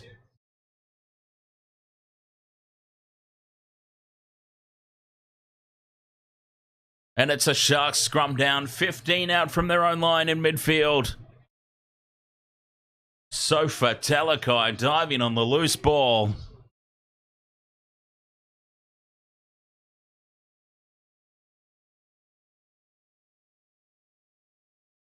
15 minutes to go in this game. The Sharks lead by 4. Katoa on this near side from the scrum. Takes the hit up. Tackle 1 for the Sharks. McInnes up towards the 30-metre line. The Sharks' own side of halfway. Kaufusi chews off another 10 metres. Hines to McInnes out the back of shape. Beats 1. Goes to ground just short of the halfway line on tackle 4. The Sharks stay on that far side. Wilton. 5th and last. 40 out from the Warriors line. They stay short side. Trindle's there. Puts it high. Chasing through is Mulatalo. It's dangerously close to the sideline. Mulatalo takes it on the full and then is crushed in the tackle. Knocks it on. It's over in touch anyway. Take your pick here. Touch or knock on. Knock on first infringement. Big hit from Taupiki.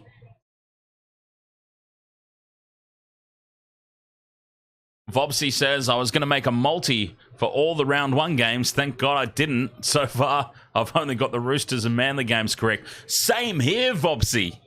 Same here, mate. I've only got 2 right so far, and it's been the Roosters and Manly. Well, I'm pretty confident that the next one's going to be all good with the Panthers over the Storm.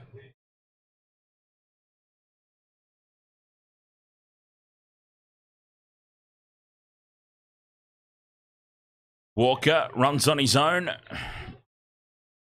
And there'll be more upsets to come. I reckon the Dragons knock off the Titans this week.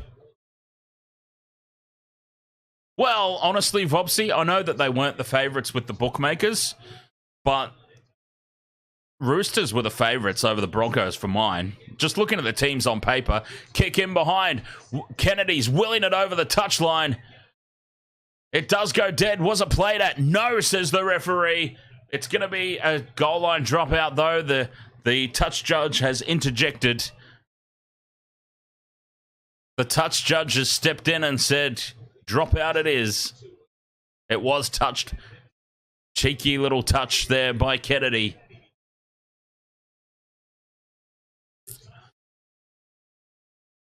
Yeah, honestly, Vobsy, Roosters were favourites for mine, for sure. Favourites over the Broncos. I don't understand how the Broncos had the backing from the bookmakers. Manly and Rabbitohs as well. Yes, I agree, Vobsy. Manly were well and truly Manly were the favourites, especially with the outs that the Rabbitohs had. No Campbell Graham, no Jack Whiten. A full-strength Manly.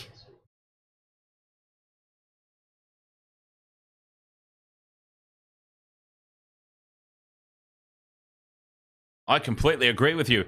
The Sharks have challenged. The Sharks have challenged. It was deemed to be a goal line dropout. Will Kennedy with the touch on the ball, but the Sharks have challenged, claiming that Will Kennedy was tackled early. It's a successful challenge, and the Sharks now have this one. 15 out from their own line. Teague Wilton with the hit up.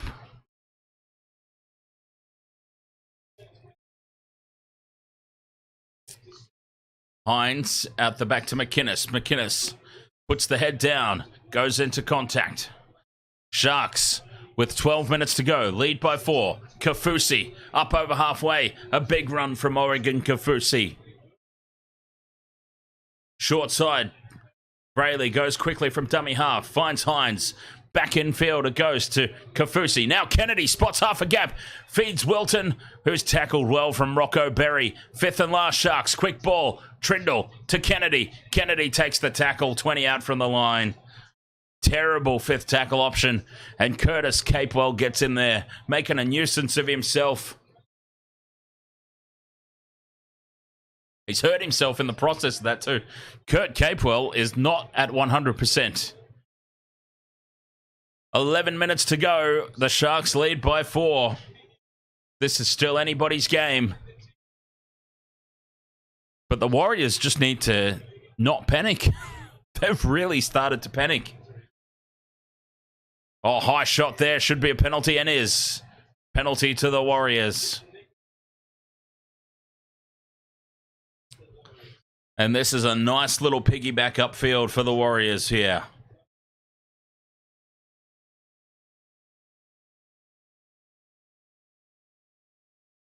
Ten minutes, 42 seconds to go. And then the Storm versus the Panther. Coming up after this, straight after this, we won't be going anywhere. We will be staying live. Going straight into that next game. 10.5 minutes to go in this game. Warriors with the ball. 40 out from the Sharks line. On tackle 2 with Tohu Harris. There's Wade Egan on the sideline, all patched up. Walker, short pass to Barnett, almost through a gap. Front football here. Walker, he has really made a difference. Tuivasa-Sheck looks for the offload. Can't get it away. He's caught on tackle 4. They're 10 out on this near side touchline. The Warriors. Big open side to the right. Metcalf passes to nobody. Bounces kindly for Johnson. Johnson puts the grubber kick in. Kennedy recovers the ball and just gets back into the field of play. He's copped high here, Kennedy. He's copped a high shot.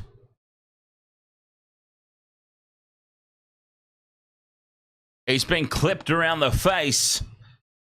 And he's hoping that the TMO gets involved here.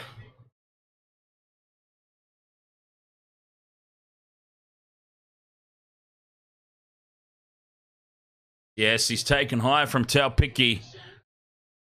And there should be a penalty. He's got back into the field of play either way. Kennedy.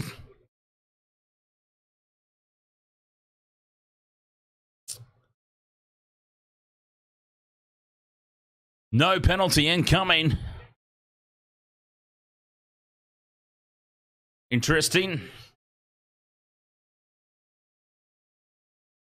And the Sharks play the ball. Centimetres out from their own try line. Big charge here from Royce Hunt.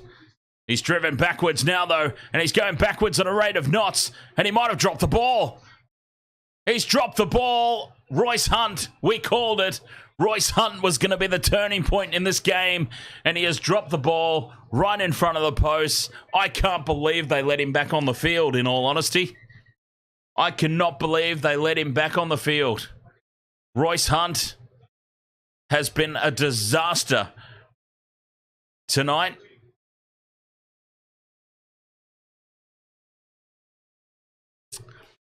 Royce Hunt has had an absolute shocker.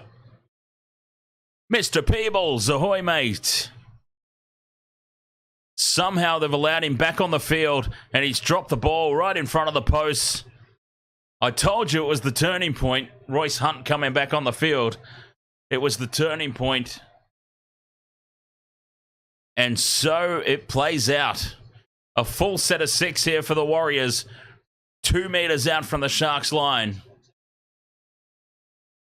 Their first 2 tries came off the back of Royce Hunt mistakes, and now he's made another one.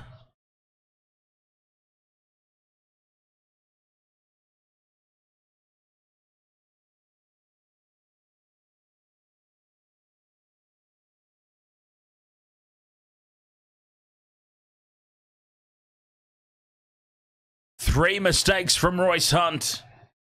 2 have led directly to Warriors tries. And here is a huge, huge opportunity for the Warriors. 9 minutes to go in this contest. 10 meters out in front of the posts. They'll have options left and right. Do they go to Watene Zelezniak, who's been relatively quiet tonight? A set play over on that right-hand side to Watene Zelezniak. It'd be great for the Maltese. No, I tipped the Warriors, Mr. Peebles. I honestly thought the Sharks had no chance over in New Zealand.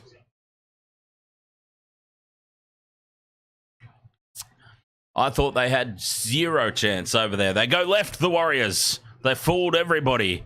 And Tuivasa-Sheck is wrapped up by Ramian in a good legs tackle. Metcalf feeds it on to Harris. Harris goes into contact in midfield. 10 metres out. Tackle 2. Warriors. 9 minutes to go.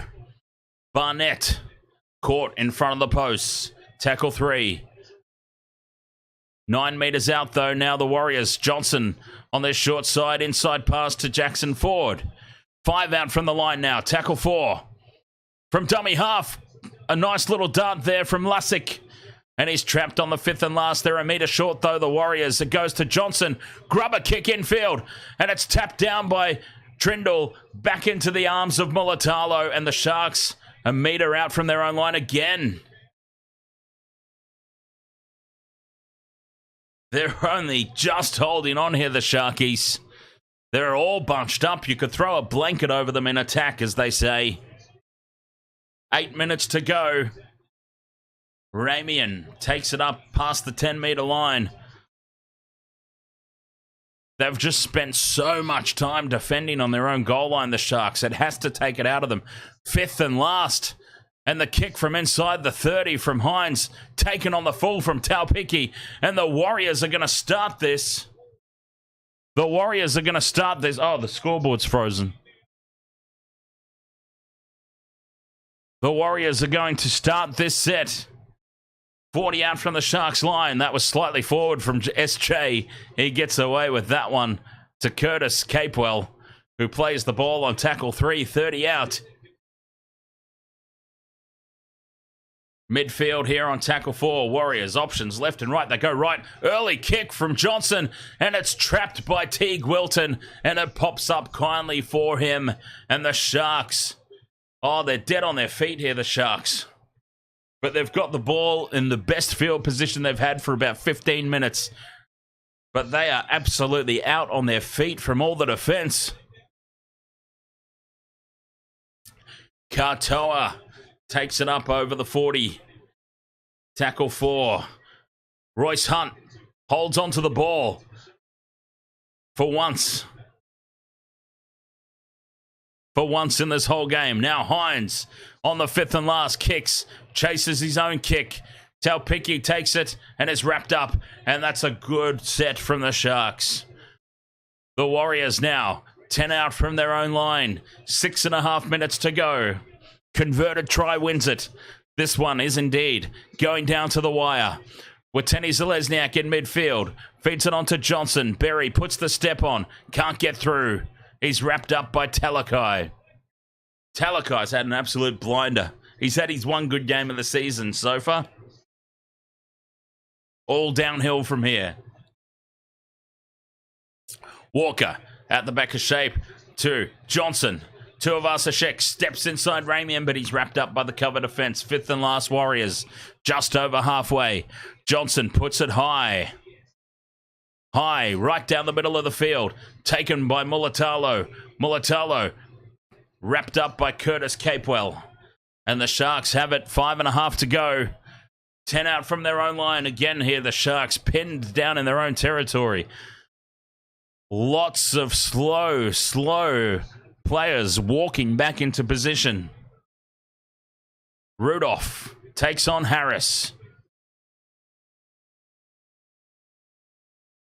Can the Sharks hold on? That's all they're doing at the moment. McInnes with the hit up. They're just hoping for a Warriors mistake. Kafusi up towards halfway. 5th and last here, Sharks. Loses the ball, Kafusi. Loses the ball. There's the mistake from the Sharks again. If it's not Royce Hunt, it's the bloody Parramatta player. Oregon Kafusi. And the Warriors a full set of 6 inside Sharks territory. 4.5 minutes to go to steal this one. A scrum down. 45 metres out in midfield. As we get a screen. The Storm and the Panthers warming up. There's Nathan Cleary. Looks like the Panthers will have the pink jerseys on tonight. From the scrum, Lusick goes on his own. Tackle 1 here from the Warriors. 40 out. 4 minutes to go.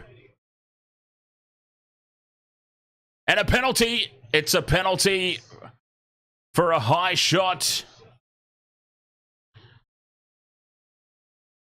We know that it's not going to be a two-pointer, as much as I would love to take the two. Johnson thumps it into touch, and the Warriors a full set of 6, 15 metres out. Tyrone asks Wood under 18.5 on both halves on the Panthers' work. Quite possibly, mate. I do think it will be a low-ish scoring match. Yeah, I don't think there's going to be a lot of tries coming up in this next game.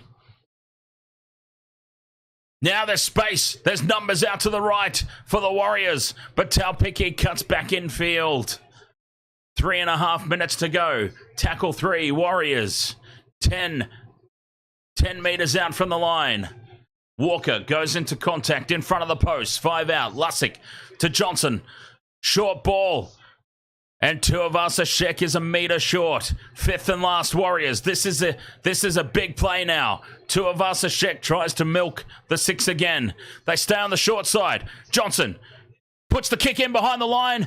And Katoa taps it dead, taking no chances. Sione Katoa just taps it dead. It'll be a goal line dropout. The Sharks have resigned themselves here to defence. They're not interested in any more points. They're just going to try and defend this. I think the Panthers win. Yes, Tyrone. I think Cameron Munster being out is too big an absence for the Storm. I think the Panthers win. If Cameron Munster were playing Storm at home with their round 1 record that they've had under Craig Bellamy, they might have a slight edge, but I think without Cameron Munster, it's advantage Panthers, in my opinion. 2 minutes to go. This could be the last chance here for the Warriors. This set of 6. Harris goes into contact. He's wrapped up by 3 Sharks. 30 metres out from the line in midfield. Quick play the ball. Lussick to Walker. Walker out the back to Johnson. Now they've got numbers again to the right, but racing up is Mulatalo and shuts down Taupiki. It's on the right-hand side if they realise that the Warriors, because Mulatalo made that tackle, was out of position. 2 minutes to go. Tackle 4. It's a loose pass. It bounces kindly for Berry. Rocco Berry comes back into midfield. Tries to put on a step. He's wrapped up. This is it now for the Warriors. This is it. 5th and last. 10 out in midfield. They go left. Johnson runs it to the line. Short pass to Jackson Ford. And he's tackled by Nico Hines in a great legs tackle. Nico Hines puts him down. And the Sharks have 1 minute 15 to kill. And they will start a metre out from their own try line yet again. Katoa takes tackle 1. That could be it. That could have been enough here for the Sharks. Talakai. They just need to go 1 out, get through this set, get a kick away. The Sharks have come out and ambushed the Warriors in round 1. I hate tipping round 1 as well, Mr. Peebles. Oh, round 1, you just never know. You just never know what's going to get tossed up. Rudolph. Up over halfway, Rudolph. Great run. 5th and last now. The Warriors will get one last crack. Hines dinks it in over the top of the line. It sits up for Taupiki. Taupiki finds space. He's on the outside. Taupiki. He's still going. And he's chopped down. Nico Hines and Katoa cut him down 30 metres out, but that's a great kick return. Tuivasa-Sheck just surrenders meekly in midfield. The Warriors will have 1 or 2 plays left, probably 1 now. Johnson runs it out to Berry. Berry beats Talakai. Gets on the outside of Wilton. Flick past to Wateni Zalesniak, who knocks it on. And that caps off a really disastrous night for Mr. Soulglow. And that is a huge, huge victory for the Cronulla Sharks. Incredible. They've travelled over to New Zealand, a place where they traditionally don't play well. They traditionally don't play well against top 8 teams.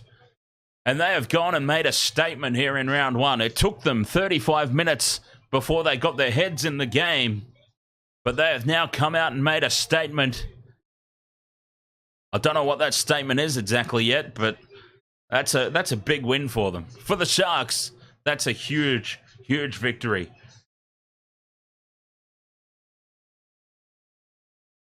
Incredible stuff. 16 points to 12. The Sharks have got the win. They were abysmal in that first half. Abysmal. Now I hope that Fitzy sits Royce Hunt down and has words with him after that display. And I would say to Royce Hunt, mate, if you want to play for the Warriors, you go. We're not going to keep you here if you don't want to be here. If you want to go play for the Warriors, off you go, Royce Hunt.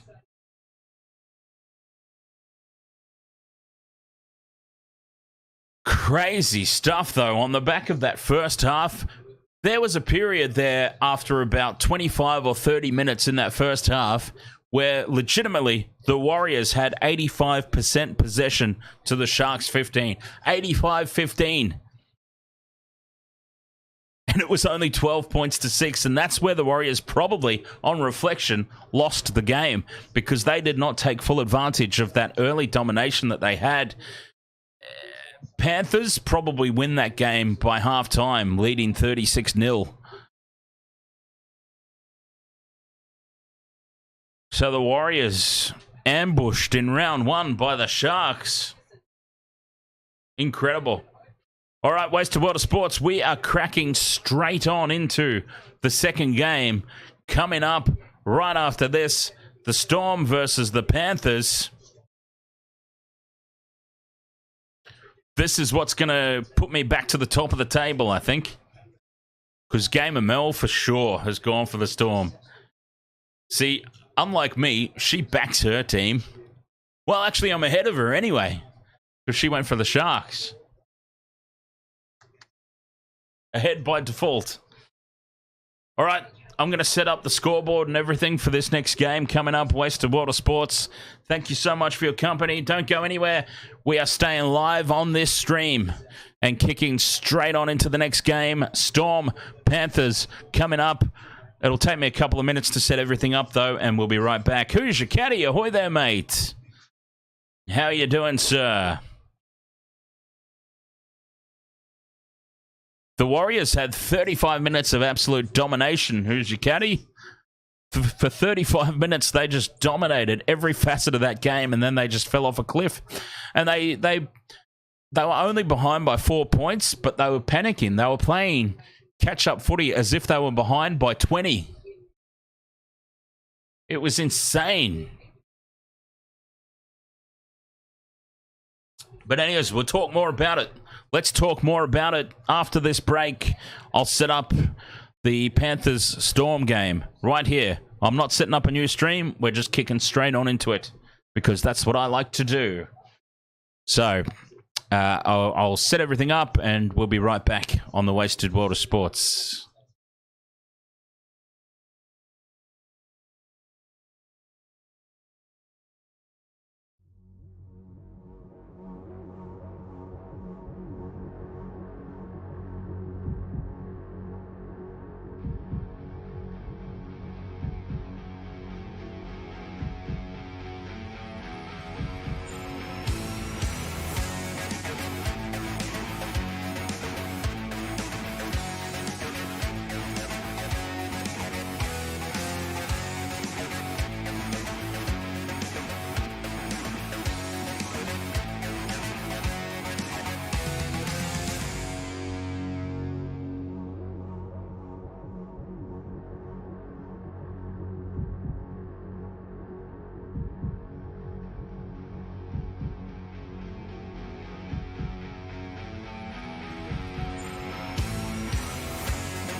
of sports, eh?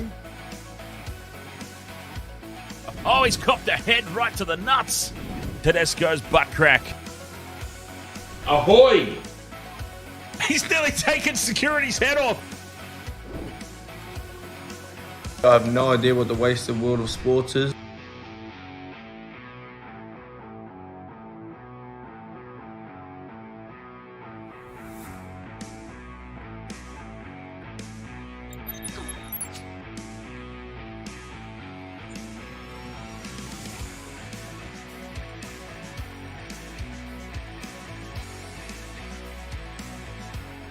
All right, Wasted World of Sports, we are back. Thank you so much for sticking with me there as I set everything up for this next game. Double header it is indeed. Friday night footy is back. It's so good to have it back. The home side, the Melbourne Storm against the Penrith Panthers. And who knows, the way things have been going so far this weekend, who really knows? We could be in for anything here. Things have really not gone the way that we anticipated them going. Let's be honest about that. The Sharks. Wow. I mean, I'm happy. I'm so happy that my Sharkies got the win, but talk about against the odds as the Melbourne Storm are out on the field here, the home side. Without Cameron Munster, went and hurt himself in the shower. I'd love to know the backstory to that one. Who hurts themselves in the shower? Seriously. So I say Penrith with the slight advantage here. We're getting straight into it.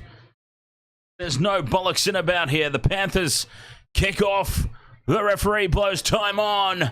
And we're underway here. The Penrith Panthers, Melbourne Storm, a grudge match and a half. It always is between these two.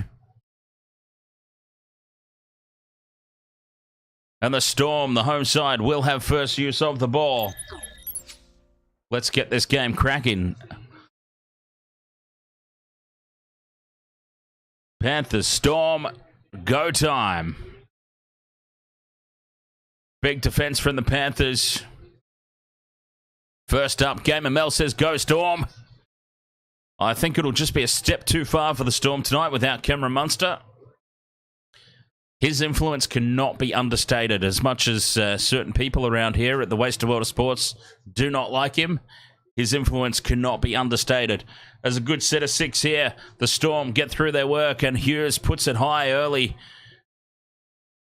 And well taken from Turuva. He is met by a swarm of defenders as soon as he catches the ball. But that's solid from both teams in that first set of six. Good defense. And getting through their work there, the Melbourne Storm.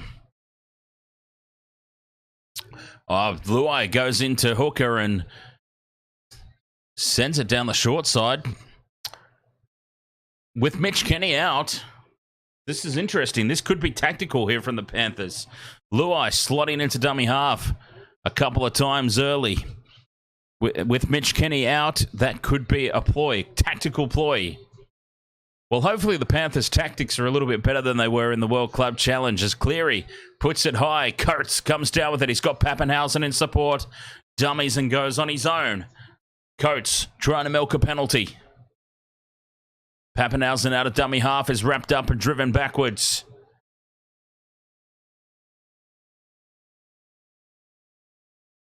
Coates with another hit up. Up over the 30 they go. Hughes out wide on tackle 4. The Storm are taken. Trapped inside their own half here. Solid defense from the Panthers.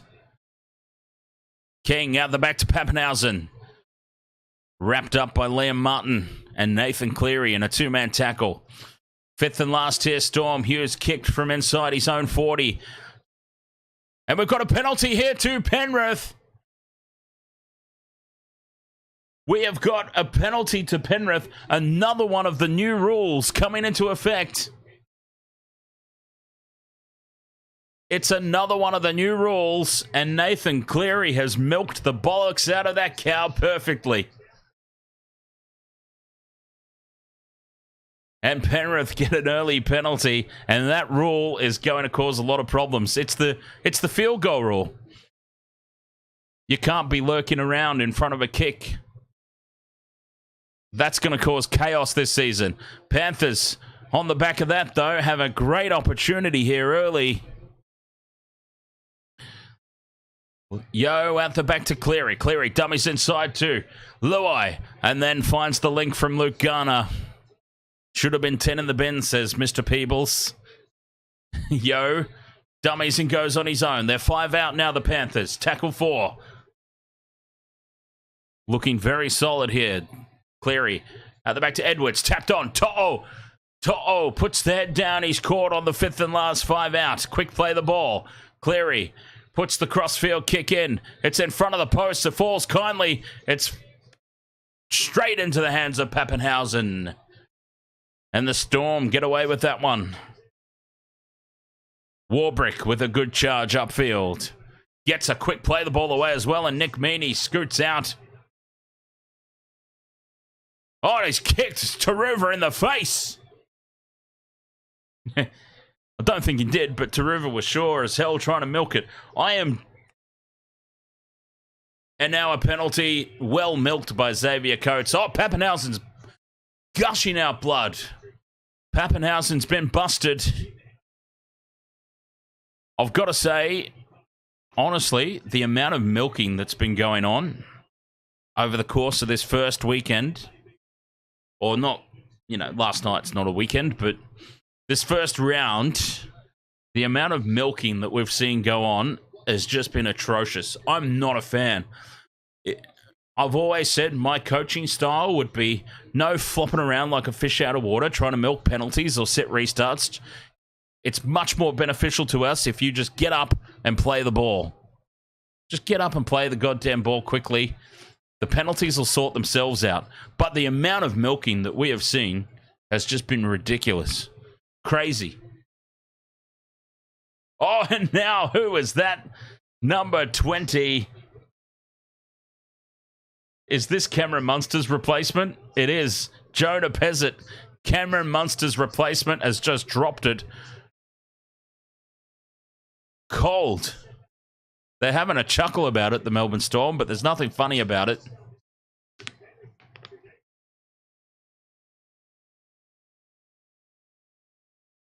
Absolutely spills it cold.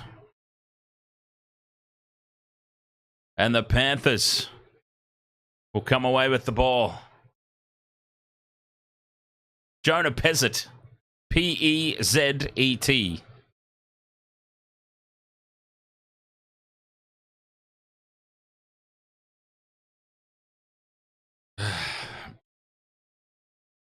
I can see UFC OnlyFans as a sufferer of irritable bowel syndrome myself, a long-time sufferer. I was diagnosed with IBS when I was still in school. It was before it was really a commonplace thing. Nobody really knew too much about it when I was first diagnosed. And apparently the worst things for irritable bowel syndrome are alcohol and spicy food. 2 of my favorite things. So I've pretty much just learnt to live with it because I'm not cutting out either of those things. No way. I'll accept the worsened condition of IBS and keep the things that I love in my life. Thank you very much. Big defensive set again here from the Panthers. The Storm on tackle 4. 20 out from their own line, but that's a good run from Pappenhausen. And he gets the offload to Grant. Karma Chameleon in midfield. And it's the 5th and last now, Melbourne.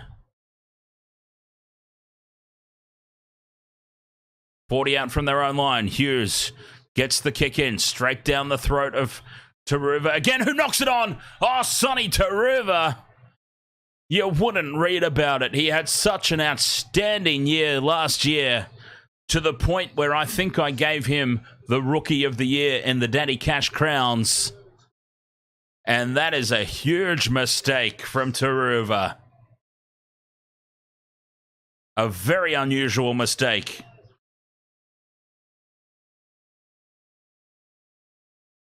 And Melbourne have just been, talk about an invitation. They have got the chance to strike first here on the back of that error. Will Warbrick feeding into the scrum. Grant is at the back of the scrum. He's appealing for a penalty. And he wins it. Take the 2. Take the 2. Take the 2. Take the 2. Take the 2. Wasted Water Sports, Take the 2 t-shirts available from poptillyadrop.com.au, the official merchandise home of the Wasted World of Sports. And they are indeed taking the 2 here, the Melbourne Storm.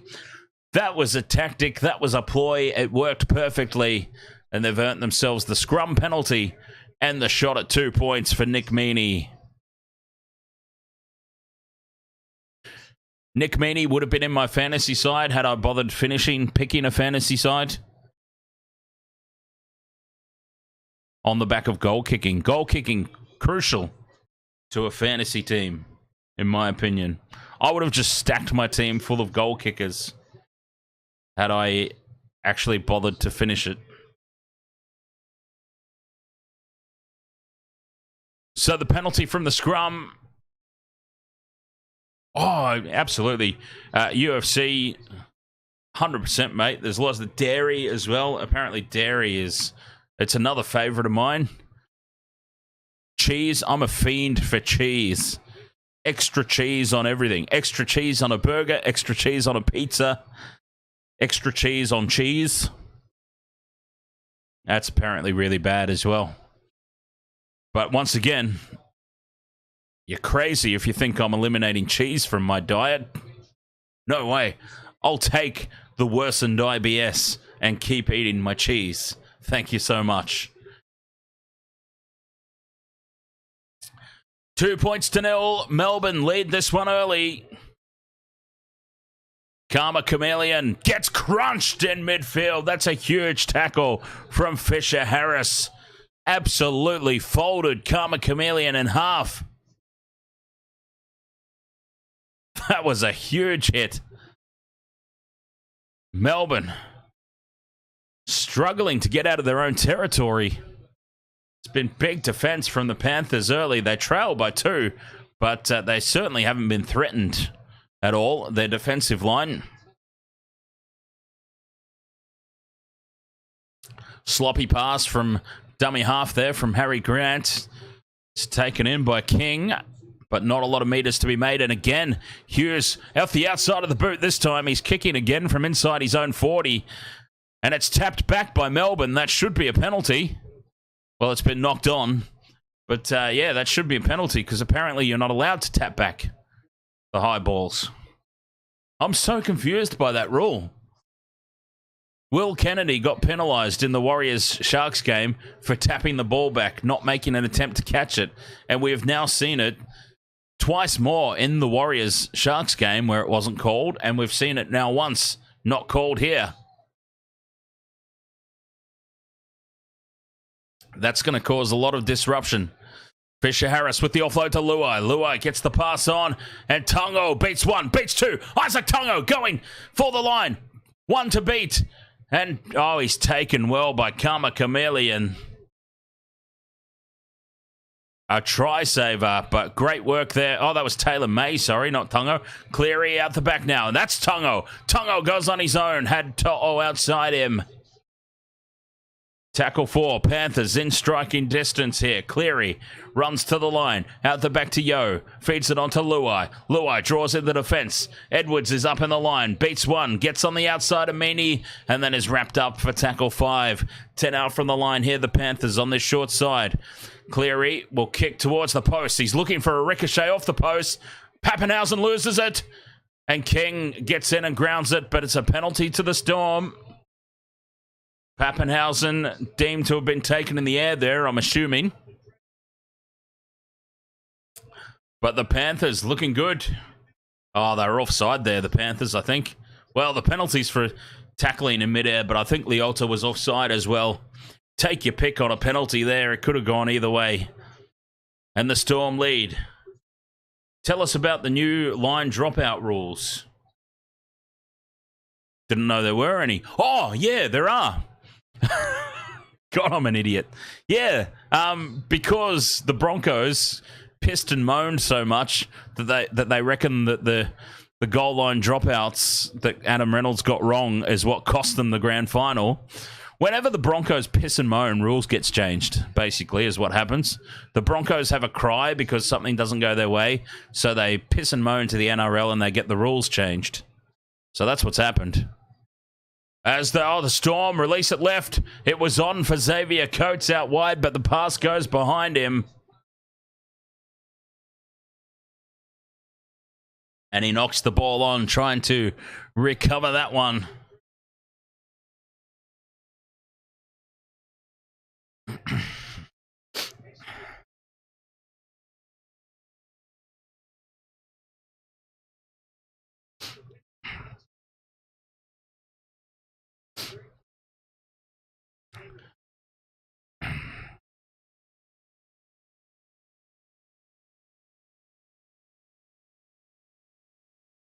Okay, so short kickoffs and dropouts as the Panthers get a penalty on halfway. So here, UFC, short kickoffs and restarts will no longer result in a penalty if they go wrong. So there'll be no longer a penalty. The opposition will obviously get the ball back, but it won't be a penalty because the Broncos pissed and moaned that the 2 points that the Panthers got from Adam Reynolds getting the short dropouts wrong is what cost them the grand final. Because they won't acknowledge that it was Reece Walsh being out of position all game that ultimately cost them the match. It was the rules around the penalty for a short dropout going wrong. So they jumped up and down and had the rules changed. So there's no penalties for short restarts going wrong now.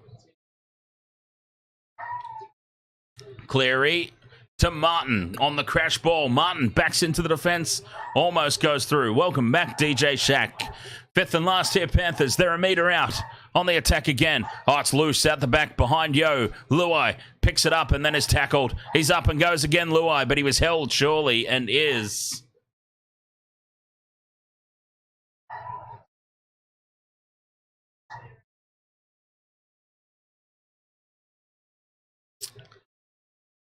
Coates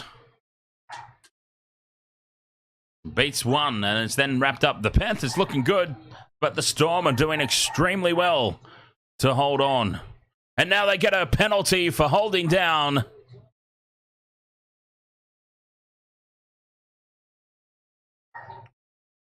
And the Storm defense is doing well at the moment.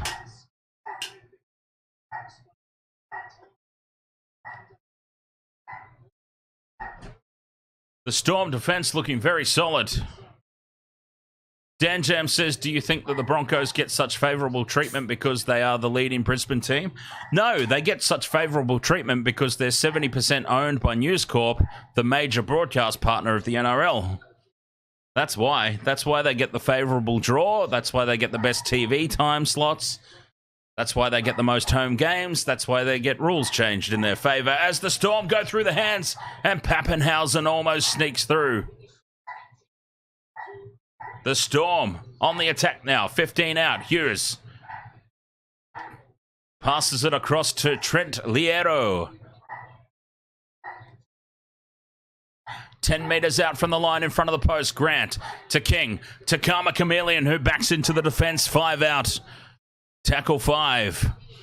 Hughes puts the crossfield kick in. Oh, it's perfectly placed. Big Will Warbrick goes up for it and it misses everybody. And it's tapped down by the cameraman. That should be a penalty.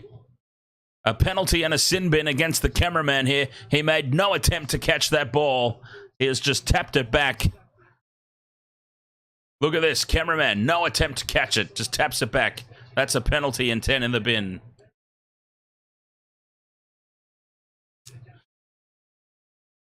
Turuva now for the Panthers, bringing it out of territory. The Storm, both teams just in a little bit of a stalemate at the moment. The Storm's defense has been fabulous.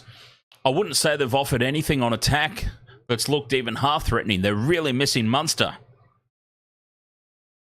Edwards with the short pass to Fisher Harris. Up over halfway go the Panthers. Panthers looking more threatening in attack. Luai to Garner. Panthers back in range. 5th and last. Cleary puts it high on this short side. How's the kick chase? Edwards is through. Edwards is up. Edwards competes, but Pappenhausen up above everybody and comes down with it. Ryan Pappenhausen. I stand by my statement that Pappenhausen is too small for State of Origin. But geez, he's a good player. And he's a Blue. He's a New South Welshman. God bless him. Nick Meaney doing some hard yards out of territory. It's unusual. Tackle 4 for the Storm. Christian Welsh is on, the former captain.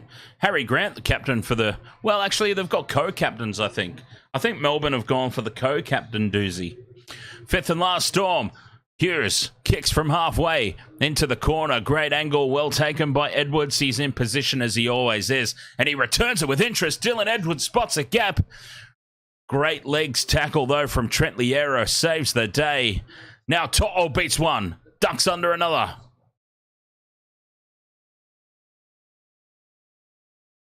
Luai feeds it on to Turuva. Turuva cuts back into midfield. Oh, he's brought down in an awkward tackle. Turuva, he's all good from dummy half now. Penalty to the Panthers. They're offside by a mile there, the Storm. Marker's not square. And a great little dart there from Sommerton. Quarter of this game gone and still no points for the Panthers.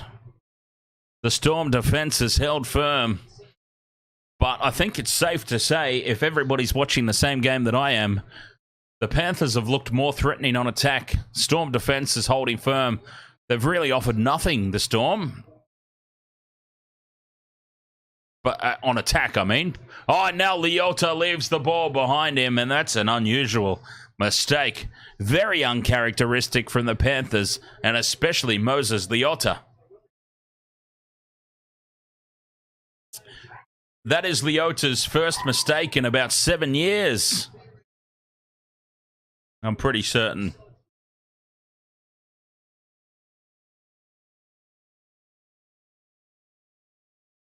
Wow, the Panthers. What's this? The hell is this? Tomorrow, 2 a.m., Joshua versus Ngannou. I don't know what that is. DJ Shack says Panthers are getting meters en masse from kick returns. As Welsh goes into contact here for the Storm. Leading 2-0, the Melbourne Storm. In a very low-scoring game so far. I mean, didn't I say last stream this would likely be a low-scoring game? I think I did. I was thinking it. I'm pretty sure I said it as well. Now, Hughes through the hands. Now, Nick Meaney gets on the outside. Still going. Well brought down from Taylor May. Oh, it's a boxing match. Okay. I was going to say, that's not the UFC, is it? Because that's way too early for me. Hughes runs it to the line. Out the back to Jonah Pezzett. Cut out pass to Coates. Coates is picked up and dumped in a two-man tackle by Tungo and To'o. Now, Pezzett with the crossfield kick on tackle 5. Perfectly placed. The Storm have got it and Nick Meaney drops it. It was well passed back by... what's his face? Warbrick. And Nick Meaney loses it. The knee crumbler, ahoy there. How are you, mate? Has anyone got some Super Rugby updates for me? Let's have a look. What's happening in Super Rugby Pacific as we go around the grounds as the Panthers bring the ball out from their own end? Just struggling, like, they've looked good on attack, the Panthers, but they're also struggling to get out of their own half. Half-time, the Waratahs, 16-13 over the Highlanders. The Waratahs proving that that game against the Crusaders was no joke. And they are now taking it to the Highlanders, 16-13 at halftime. Fifth and last here, the Panthers. Loose pass from Cleary. It's picked up by Tungo. Tungo gets the kick away. And it's well read at the back there. Well positioned by Xavier Coates. And the Panthers, these last couple sets of six, a little out of sorts. The Rebels just got the win over Moana Pacifica. I went Pacifica.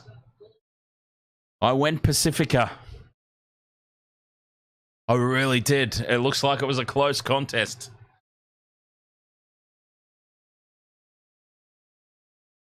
Grant from dummy half to Pezzett. Pezzett beats one. He's wrapped up in a two-man tackle. The Storm go up towards halfway. Hughes out the back. Flat pass. And Katoa goes up to the Panthers 40. Fifth and last. Hughes on the short side. High ball. Pressure at the back on Edwards. Edwards rages forward and takes it. Oh, the man is good. Dylan Edwards. Turuva out to To'o. To'o steps the first tackle. Is taken down by Jonah Pezzett. The Panthers dominating territory. 61% to 39. As Leota comes off for a rest. Taylor May tries to get on the outside of the fence. Well wrapped up by his opposite, Nick Meaney. Fifth and last now, Panthers. Oh, loose from Garner. Risky offload. Yo, now Cleary knocks it on. Oh, the Panthers are rattled. The Penrith Panthers are rattled. We have seen some basic errors. First from Moses Leota and now from Nathan Cleary.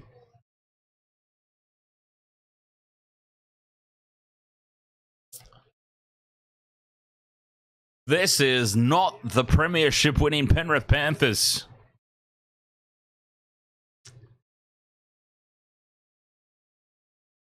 DJ Shack says, notice how none of these players are trying to milk set restarts or penalties. They did earlier on, but I have noticed that it has definitely, it's gone out of the game now very quickly. Slightly forward there from Pezzett. Gets away with it. It's been great. I have noticed it, DJ Shack, though. Early on, there were a couple, but it's cleaned up. And it's been great. It's been fantastic. Joe Chan. Pezzett now at the back. Pappenhausen. Spotted half a gap, but that's going to be a penalty to the Panthers. Obstruction. Taking out the defender.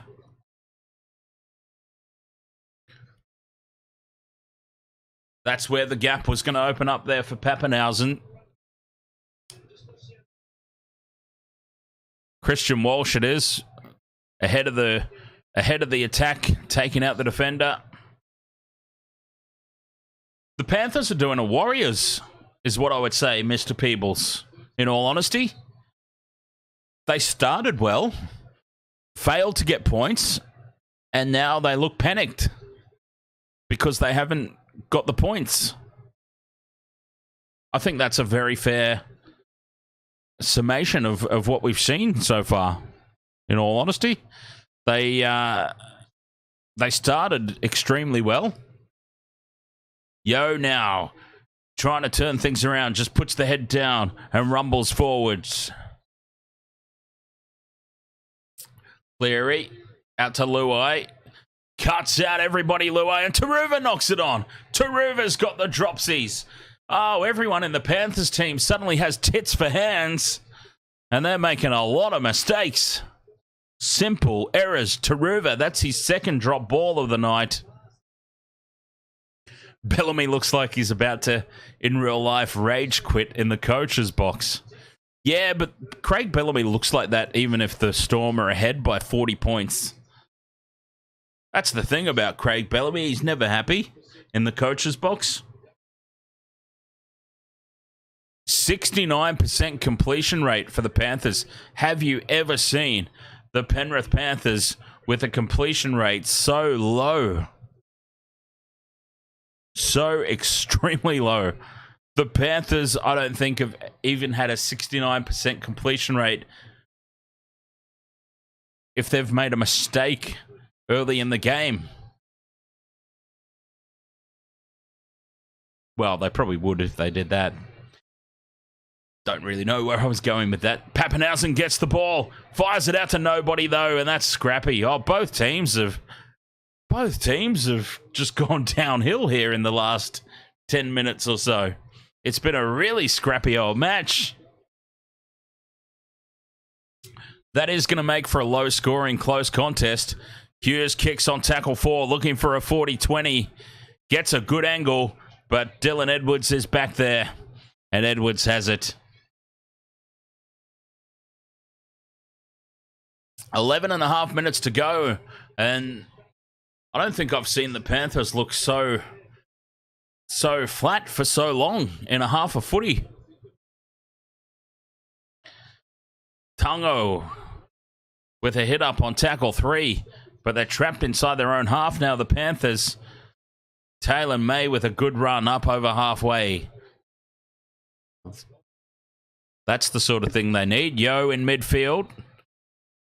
Takes tackle 5, 40 out from the Storm line. Now Cleary puts it high. How's the kick chase? Coates takes it on the full. Looks up. A wall of pink defenders. Melbourne have the ball.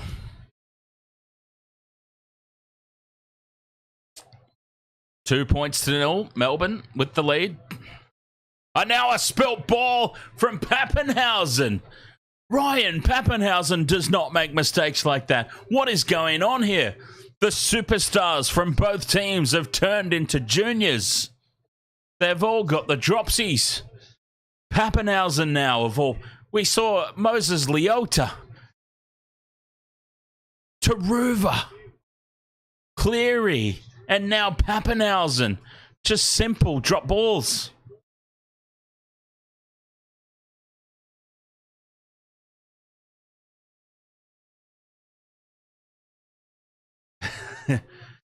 D Cash, have you ever struggled with addictions other than ethanol abuse? Kick through on tackle 0, and it's almost a try for the Panthers.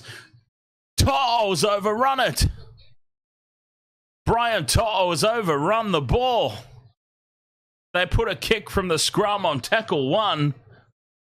Or tackle 0, it essentially was. From Cleary. The ball popped up for To'o, but he's overrun it.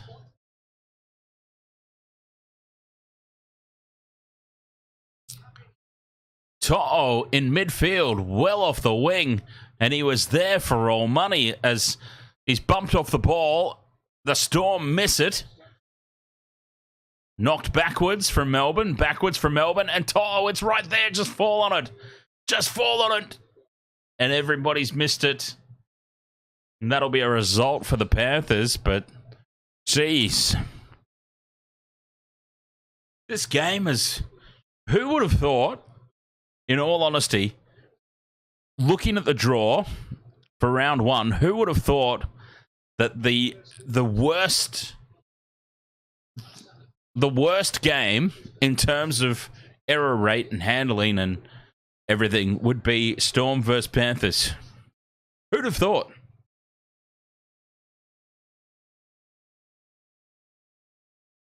We're just looking to see who this has come off. It's been knocked back by Melbourne. It might have touched To'o there, is what we're looking at. Doesn't look like it has for mine. This should be a goal line dropout.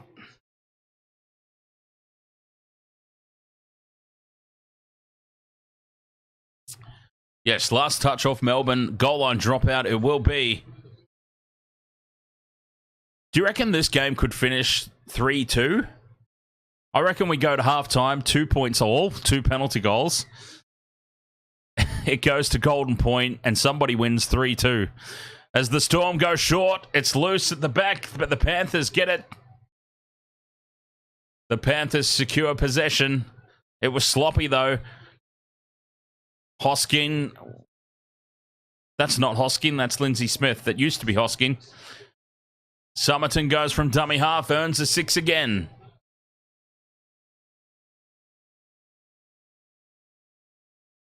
Cleary on the open side, cutting back in field though. Liam Henry Tackle 2, Panthers, 10 out. Luai's on the left to Cleary, back in field, and slipping is Taylor May. 9 minutes to go till the break. Yo in midfield, dummies, double pump out to Cleary. Cleary to Martin, cutting back in field. Very predictable stuff here from the Panthers. Just the cut back in field. And teams are all over it now, I think.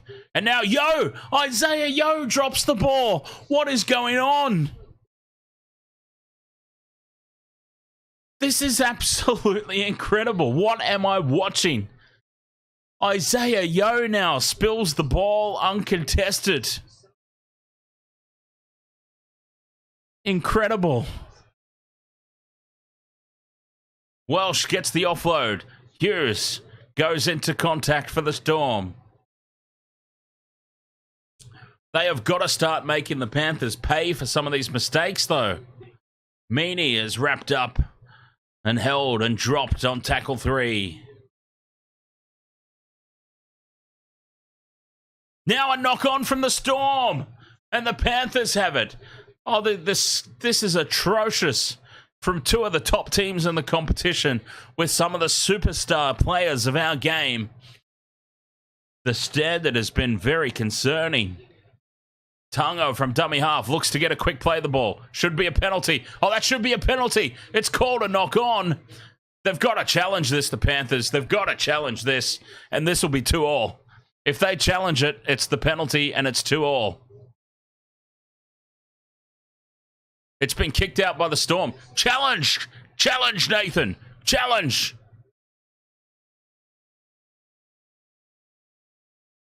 Oh, it's a scrum down. Okay, they haven't challenged it. That was a penalty here for the Panthers.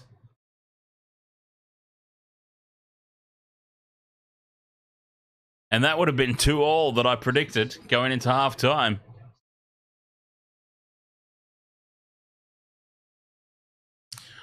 UFC Only Fam says, why did the Panthers let go of Crichton? He was one of their best. Well, I wouldn't say they let him go. But one of the no, well, I can't really say issue, I suppose, but I'll say issue because that's the word that I've got in my head. But one of the things that happens with the salary cap era is if you build a good team and you win premierships, especially 2 or 3 in a row like the Panthers have done, players' values go up. And in the salary cap era, you can't keep everybody. I don't think they wanted Crichton to go, but they can't keep everyone. I mean, Luai is going because his price is bumped up. Crichton becomes $1 million player.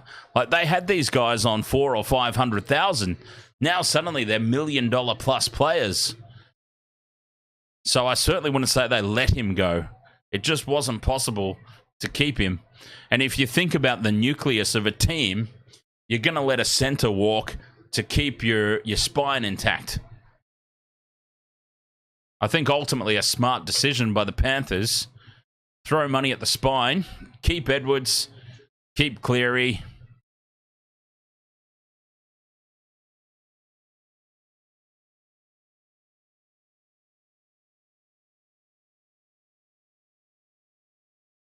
$2.10 letters here approaching the halftime break. I thought it was going to be a low-scoring game, but in all honesty, when I said low-scoring, I was thinking like 18-16 sort of low-scoring. Both teams to get a couple of tries at least, but the Panthers get the kick away. Coates takes it, brings it back to the 20. Neither teams looked like scoring a try. Incredible stuff. Just a penalty goal between them. Pappenhausen ranging across field, spills the ball. Pappenhausen. It's a penalty for a high shot. Oh, they get away with that. Melbourne get away with that one. Pappenhausen with another dropped ball, but it's a penalty for a high shot. But that was another mistake from Pappenhausen.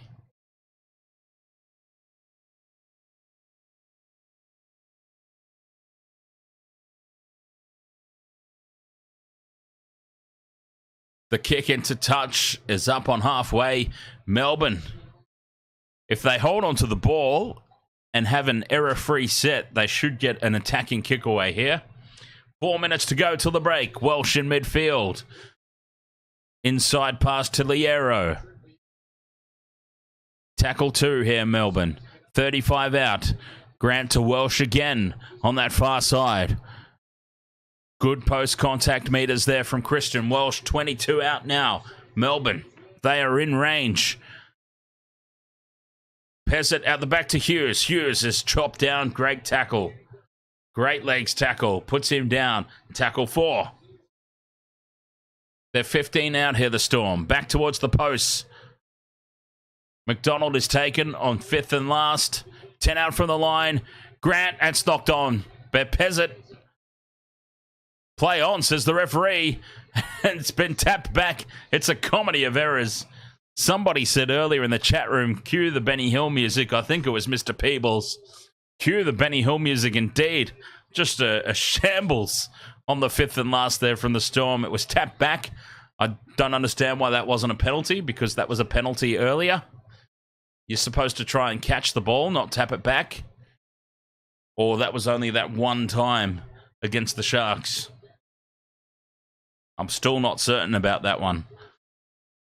Penrith go wide early here. Taylor May almost gets on the outside. Trying something a little different. Tackle 4. Up on halfway they are. Here the Panthers. Smith to Yo. Out the back to Cleary. Short pass to Martin. Martin backs into the defence and is taken. Tackle 5. They're 40 out from the Storm line. Cleary. A high looping kick. Pressure on here. They let it bounce. The Storm let it bounce. Turuva's taken over the sideline. Storm ball. 2 minutes to go to the break. The Storm defence has been great. Melbourne have been doing the Wigan treatment here. I think Craig Bellamy's been watching that World Club Challenge.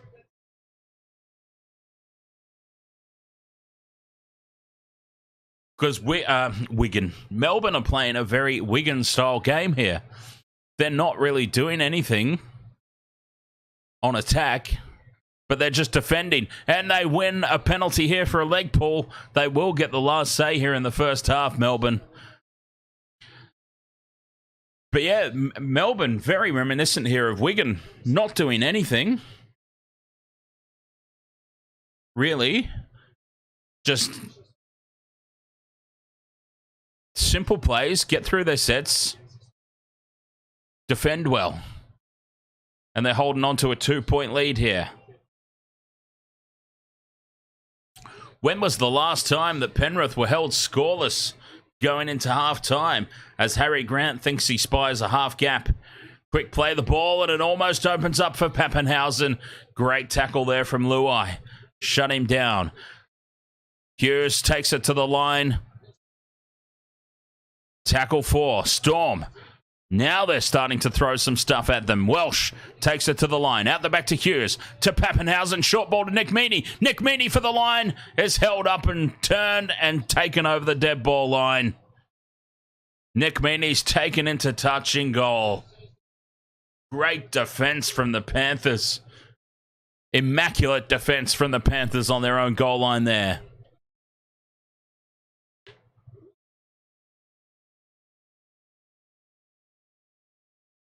Taylor May, Dylan Edwards gets across. Amazing defense. And taking him into touching goal.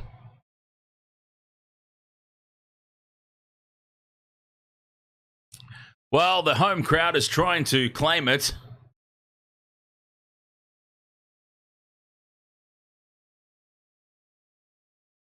It is absolutely not a try.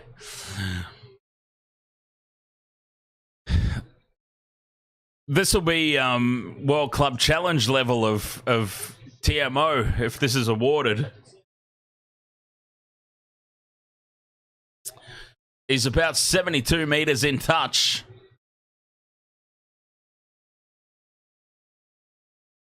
And 30 seconds to go. And we are going to go into halftime. Just a penalty goal. Now, I said that this would be a low-scoring game, but I honestly didn't think it would be a no-try, 0 tries, low-scoring game.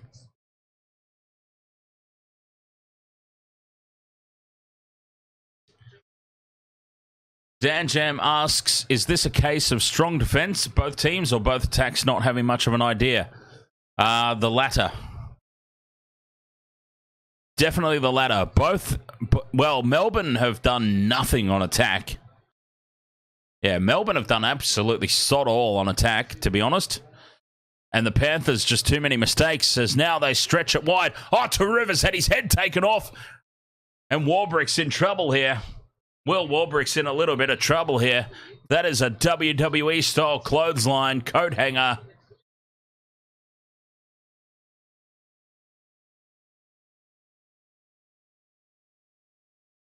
Lucky to still be on the field there, Warbrick. A lazy arm hanging out. He owned it. It's on report. He's owned it. And that's fair enough. Just a penalty. The Panthers will thump this down as far as they can.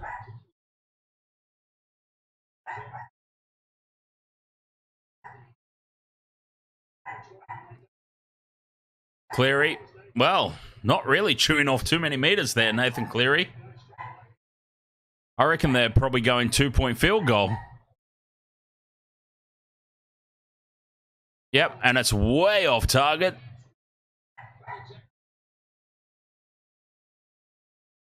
Way off target there from Cleary. And really just a weak end to the first half that caps off a really weak performance all around. Melbourne going to half-time, 2-0.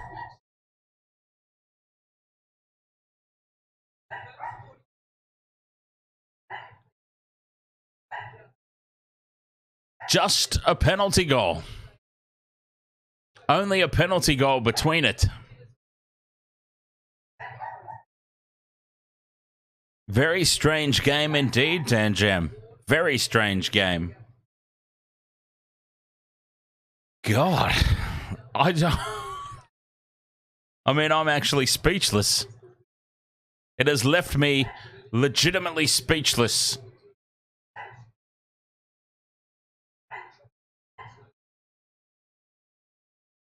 Unbelievable. The errors from both teams, really. I mean, let's check out some of the stats, I suppose. Let's have a look at some stats. Okay, so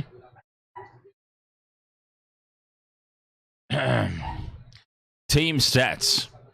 Possession has ended up very even, 51% to 49 in favor of the home side. Completion rate.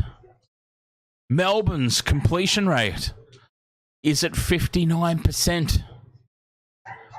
Wow, Craig Bellamy might burst a blood vessel in the changing rooms. A 59% completion rate. How are they not behind?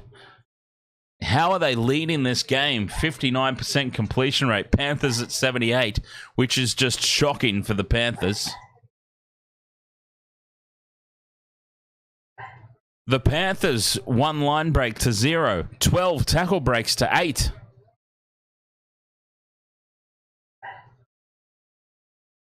Kick return meters is an interesting one because we were commenting. Who was it?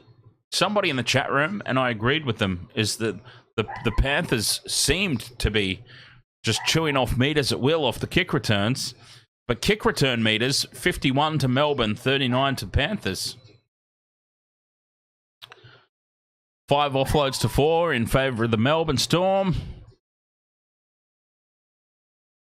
Stats are really just slightly favouring Penrith. Missed tackles, 12 by Melbourne, 8 by Panthers. 6 errors each. 6 penalties conceded by the Panthers, 5 by Melbourne. The Panthers just ahead, really, on the stats, although the big one, the completion rate of Melbourne, 59%. justifiably, it's a close game going into the sheds. Neither team has really taken any sort of ascendancy here. But looking at the stats, it's hard to believe that Melbourne are ahead, in all honesty.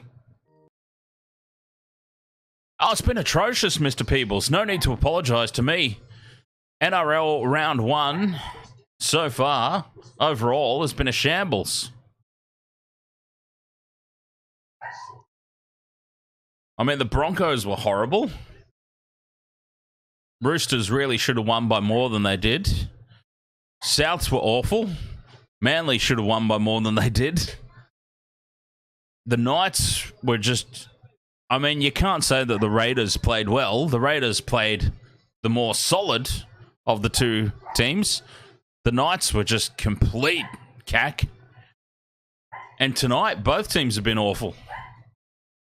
The Sharks were abysmal for the first 35 minutes, and then the Warriors were terrible for the rest of the game.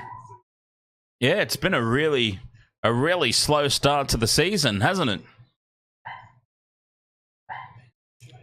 All right, Wasted World of Sports. I'm going to have myself a very quick break, and we'll be back for the second half action right after this. Storm Panthers, just a penalty goal in it. Who'd have thought? Just a penalty goal in this match going into the sheds. Unbelievable. All the second half action coming up right after this.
world of sports, eh? Oh, he's copped a head right to the nuts. Tedesco's butt crack. Ahoy! He's nearly taken security's head off. I have no idea what the wasted world of sports is.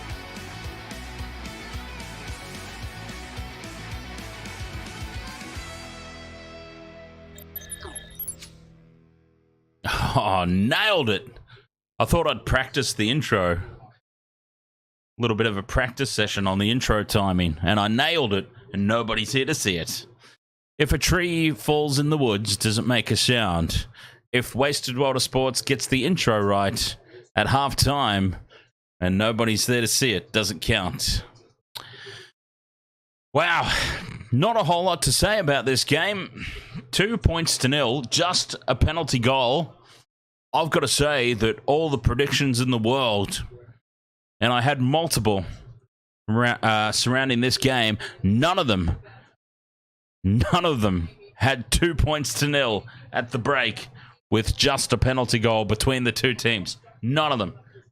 Incredible, really. Who's your caddy? I can't help but notice we've got a nice red Wasted World of Sports. I want to say that's a Take the 3 t-shirt. Your YouTube avatar there, and I can't help but notice as well, mate, you've still got your little badge of beer there as a channel member. Thank you very much for that. Staying a member over the off season is very admirable, and I very much appreciate it.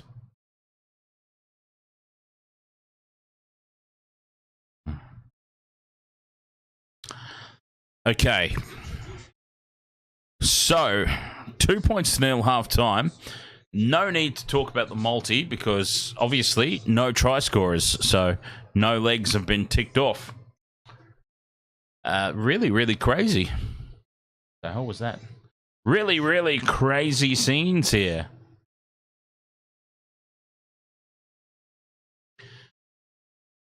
Fingers crossed that the second half really opens up.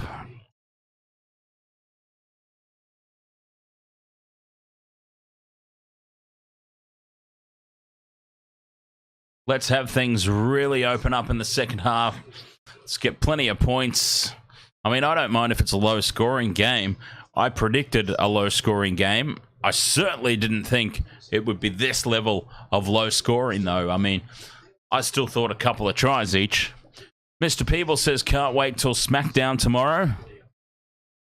I'm loving the wrestling at the moment because Rick, my Wasted World of Sports wrestling co-host Rick is so upset with WWE when Cody Rhodes didn't get the victory at WrestleMania last year. He goes through moments, does Rick Grimes. He goes through moments. Something will happen and he will just be so upset with WWE that he convinces himself he's an AEW fan, even though AEW is just an abortion of a wrestling company. And but he will defend it. He will just suddenly come out and start defending AEW to the very death. But then something will happen back on WWE that he's behind, and he'll be agreeing with me where every time I just verbally annihilate AEW. It's very funny chatting wrestling with Rick Grimes.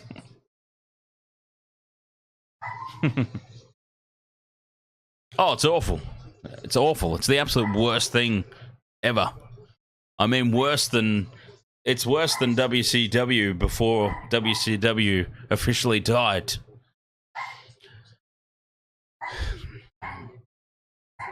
The only people who like AEW are disgruntled WWE fans who are just so upset with whatever's happening in WWE that they convince themselves that they like the alternative.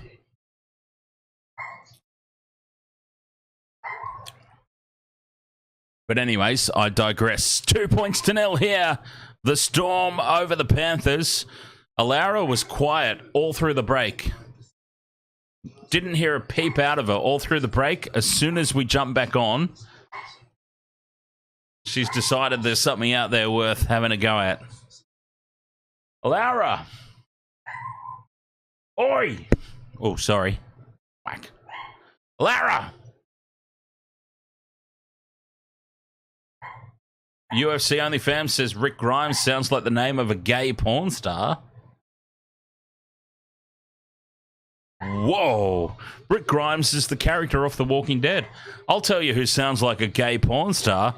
Rocco Berry. I wanted to make that joke earlier. I thought it was out of place. Who's your caddy? Says, need a smaller size shirt, lost some weight. Oh, good job, who's your caddy? You know, I've actually lost 4 kilograms myself. Not something that I announce very often on the streams.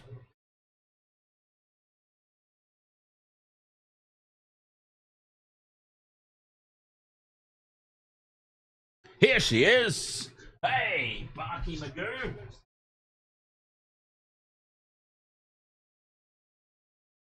Now, tell me, what was all that about, huh? What was all that about? Hey? What was happening out there? Something got you all worked up, huh? Hey?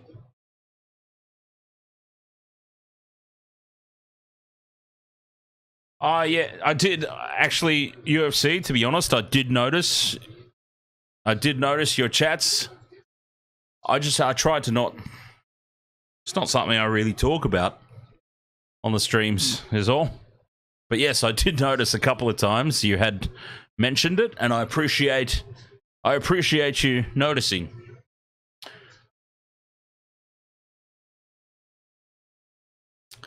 But yeah, it's just something I don't normally talk about. It's just tonight's game's been so shit. I need something to talk about, and it happened to come up in conversation, so why not?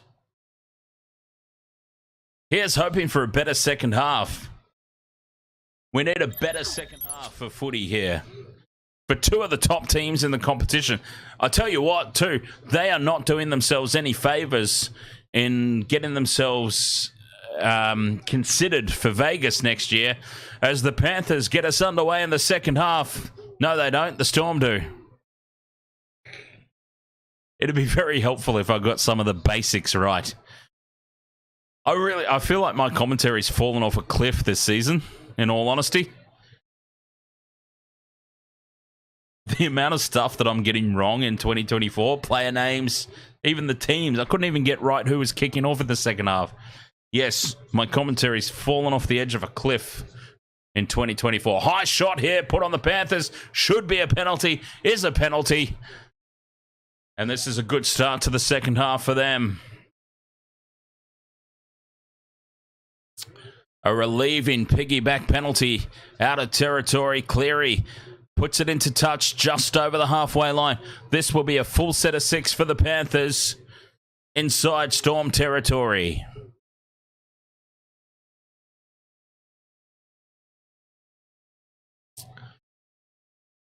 Lindsay Smith puts the head down, charges forward. Oh, 10 seconds? Okay, hang on. Bloody hell, how do you do that? How do you do that, Mr. Peebles? It was it was 11 seconds. It was pretty much exactly 10 seconds.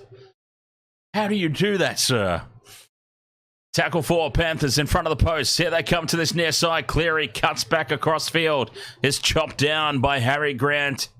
5th and last. Cleary's taken out of the kicking roll. It goes to Luai. Luai steps and runs and is caught on the 5th and last. And it is the World Club Challenge all over again. The Panthers on their 5th tackle options, just going to ground. There's no excuse this time, no excuse. There's no short in goals. I am just bewildered, Mr. Peebles. Absolutely bewildered at the accuracy the accuracy at which you state the timestamp. 30 seconds you said the other day, and it was exactly 30. 10 seconds you said tonight, it was 11. It counts. It's close enough that it counts. 6 again here for the Storm on halfway.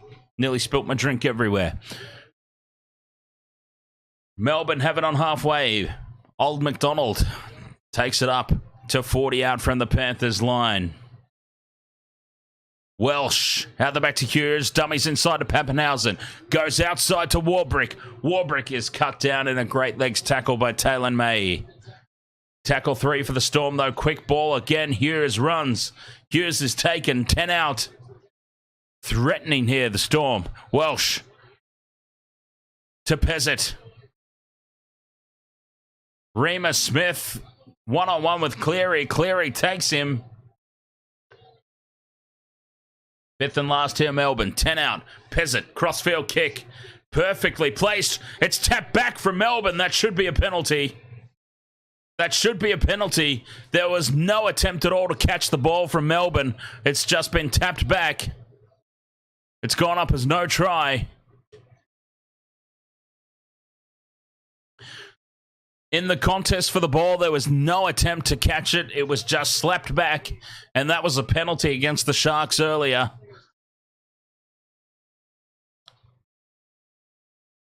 And that should be a penalty here. If the rule is consistent, there's no attempt to catch this. It's just been tapped back by Pappenhausen.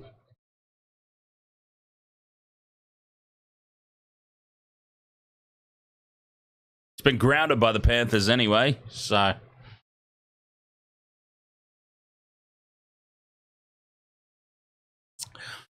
Taylor May's grounded it, but I don't understand. I do not understand this new rule. Will Kennedy was penalised for exactly this. Pappenhausen has jumped up, with one arm has tried to slap it back. Will Kennedy was penalised for that. This should be a penalty to the Panthers. The referee who penalised the Sharks earlier explained it away that it was the new rule. Well, apparently it's not the new rule. Because players have been allowed to tap the ball all over the place. So I don't understand. I don't understand what the new rule is. You're allowed to tap the ball back or not? Apparently you're only not if you Will Kennedy. That's all I can gauge from how we've seen it applied so far. But anyways... It's been knocked on by Pappenhausen, and Penrith survived that little scare and bring it up towards halfway. 4 minutes gone in the second half. Still no change to the score. Cleary, that inside pass to Smith. Very predictable stuff from the Panthers, it must be said.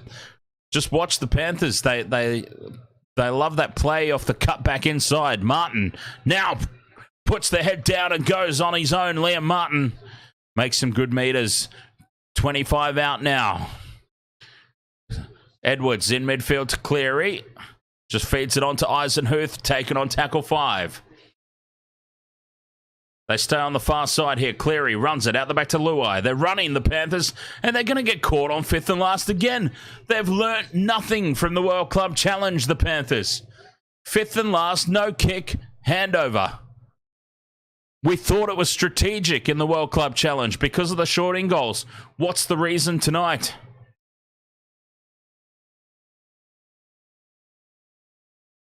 Oh, now a spilt ball from Melbourne on tackle 1. A huge tackle from Taylor May. That ball, like a jack-in-the-box, it went flying out of there. And Penrith have it back. Luai.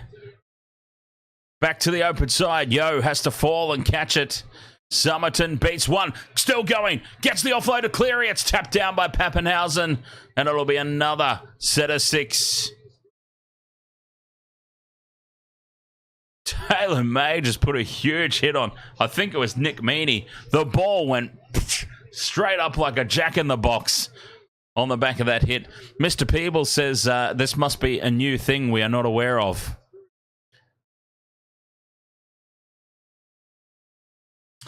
I have got no grasp over that rule change. Apparently, it only applies to Will Kennedy so far. He's the only one I've seen pinged for it. We saw the Warriors get away with it multiple times in the game. Now, Luai out the back of shape. Edwards taps it on to To'o. To'o has to turn to catch the ball, but he still manages to make some good meters. Oh, the knee crumbler for the beer fund. Thank you so much, mate. A $10 New Zealand super chat from the knee crumbler. As Henry goes close here for the Panthers on tackle 2. They're a meter out. Yo has to retreat to catch the ball, and that costs them some time and space. Yo stands in the tackle, but now he's put down. Tackle 3, a meter out here, the Panthers. Cleary has it. The inside ball, very predictable stuff. Eisenhuth gets the offload. It's tapped back now from Melbourne, and Melbourne have it, and that is horrendous from the Panthers. Eisenhuth, no need for the offload there. No need at all.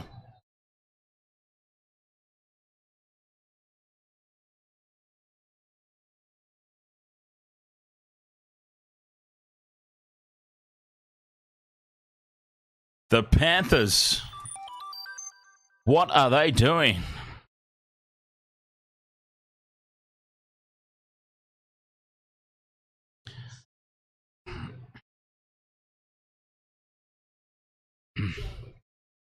The kick from inside the 40. Dylan Edwards is back. I think Mr. Peebles has been hanging around Waste of Water Sports for too long, huh? He's caught my my proneness to exaggeration, I think. We all know I love a good exaggeration. I think it's catching. But yes, thank you very much. The knee crumbler. Cheers, mate. Very much appreciated. As I always say, not expected, but very much appreciated. Luai now steps away. There's space for the Panthers. Taylor May steps and gets on the outside of Warbrick. Kicks in field. It just needs to pop up. And it's a try for the Panthers at last. Sonny Luke has scored. And finally, the drought is broken in this game. And the Panthers take the lead.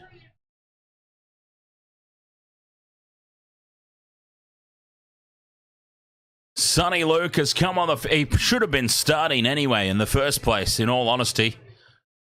They went with Sommerton. Sonny Luke would have been the starting hooker for mine. Taylor May gets on the outside of Warbrick, and if there's one criticism of Warbrick's game, it would be his speed. And Taylor May just absolutely blitzed him on the outside. Gets the kick in field, just needed the bounce. I wouldn't say that Sonny Luke got a kind bounce, but he manages to cap it off. And we finally have our first try of the game. Taylor May, great work there. UFC Only Fam says Willie Mason thinks Sonny Luke is 5 kilograms too light. Source, Levels Podcast.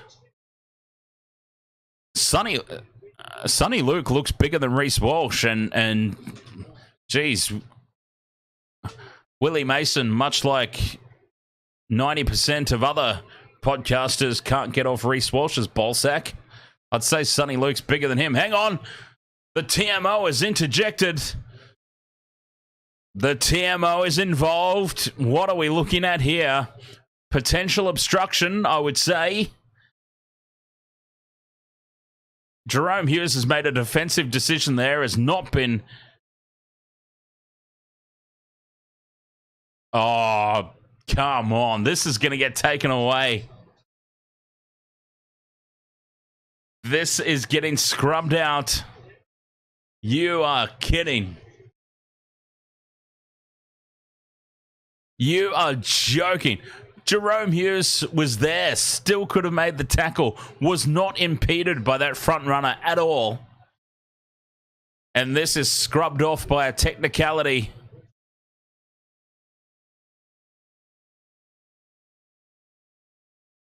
That is just ridiculous. That is the very definition of a technicality there. And Melbourne off the hook.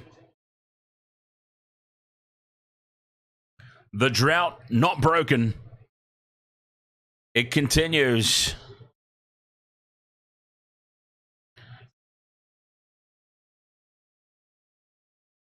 I think that is a disaster of a call. I really do. Hughes was around that decoy runner. He could have made the tackle. He was not impeded at all. Wow, I can't wait to see what Gus Gould has to say about that one. That's going to be a fantastic... That's going to be one of the all-time great blow-ups. I missed the head plant, Mr. Peebles.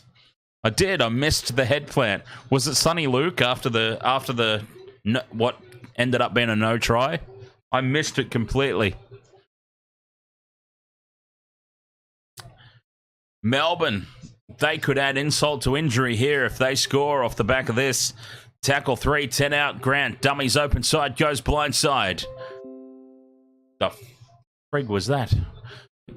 Tackle 4, Storm, 10 out. Pezzett, Liero, Hughes, steps, goes on his own, Hughes, and he's caught on tackle 5. Who's going to kick? It must be Pezzett. Pezzett's got it, 10 out, crossfield kick. Oh, it's perfectly placed. What a kick from Pezzett. It's tapped back for Melbourne, and that should be a penalty. He made no attempt to catch that ball. He made absolutely no attempt to catch that ball. He batted it back, and that, I thought, was a penalty, according to the Sharks-Warriors game, against Will Kennedy anyway. But the Storm have been allowed it. He made no attempt to catch this ball. He's just tapped it back, and that was a penalty against the Sharks for doing that. Apparently, you're not allowed to do that. But you can, and it's a try for Remus Smith. Melbourne score on the back of a couple of contentious calls, it must be said. I still don't understand what that new rule is about the batbacks. Cronulla got penalised for tapping the ball back without trying to catch it. There was no attempt there to catch that ball from Melbourne. It was just a pure bat back, and I thought that was a penalty because it was earlier. Try confirmed, though.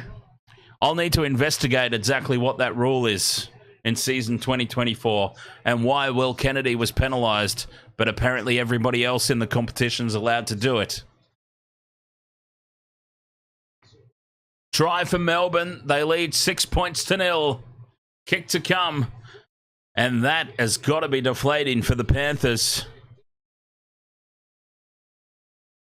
No attempt to catch that ball. It was just batted back. And I'm just sharing what the referee said at the time. That's the rule. You've got to make an attempt to catch the ball. You can't just bat it back anymore. There was no attempt to catch that from the Storm.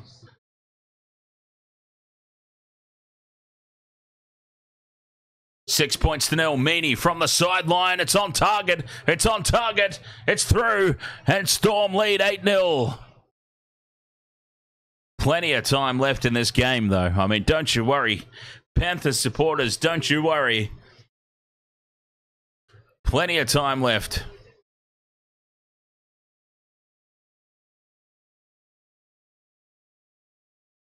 So yes, I'm going to have to do some investigating on that rule about the bat back. Mr. Peeble says Highlanders 23, Waratahs 21, and DJ Shack also. Waratahs lost 21-23. I think the Waratahs can hold their heads high, though. I mean, they knocked off the Crusaders. They didn't just knock off the Crusaders, they dominated the Crusaders. So I think the Waratahs, they might have gone down tonight just at the death, but they can hold their heads high. A scrappy passing here from Melbourne, putting themselves under pressure. And that'll be tackle 2. Xavier Coates has gone back and collected the loose ball, but they lose 10 metres. And they're now under pressure. Tackle 3, 10 out from their own line. The Panthers' defence has just gone up a gear here. Fifth and last, Melbourne are going to be forced to put a big kick in. Hughes kicking from 30 out from his own line. Finds space. It's a great kick. It pops up for Edwards. But what a great kick from Jarome Hughes. And now Edwards is crushed in midfield. And on the back of that, it is not a good result for the Panthers that they're starting their set 20 out from their own line.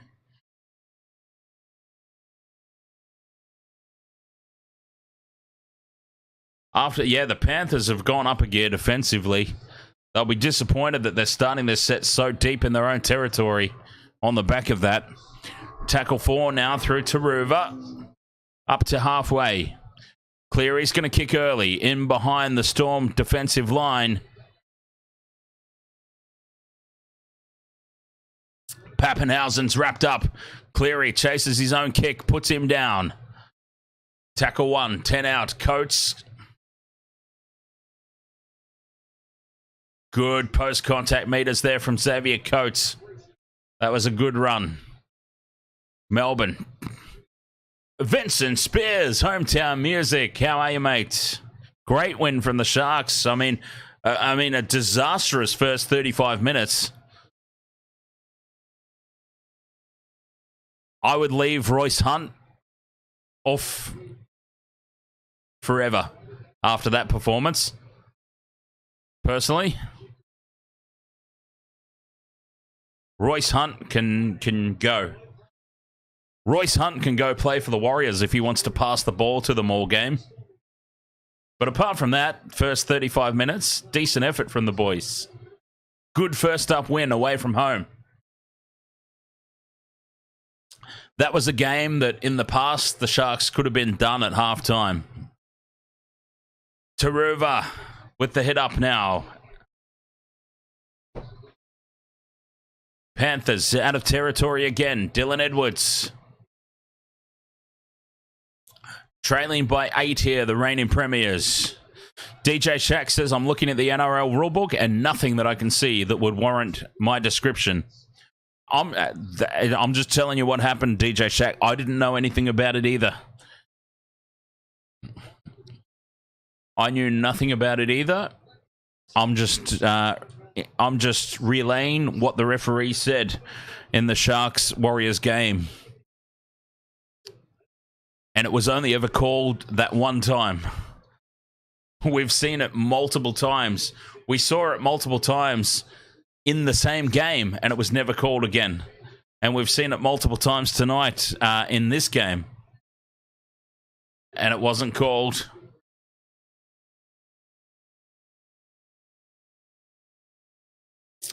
I don't think it's a thing. I never heard about it. Storm keeping Penrith to donuts at the moment. Meaney dummies, goes on his own. Nearly gets through. Sloppy play the ball. Lucky to get away with that. Nick Meaney. Hughes runs across field. They go back to the far side. Pappenhausen. Quiet game from Pappenhausen. Oh, now he's milking a... Stop it. He got up and played the ball at least, Pappenhausen. He was doing a half milk there, Pappenhausen. High ball, pressure at the back, taken well from top. Oh. Pappenhausen was trying to milk there, but he got up and played the ball anyway. So, that's all good. He got on with it quick enough.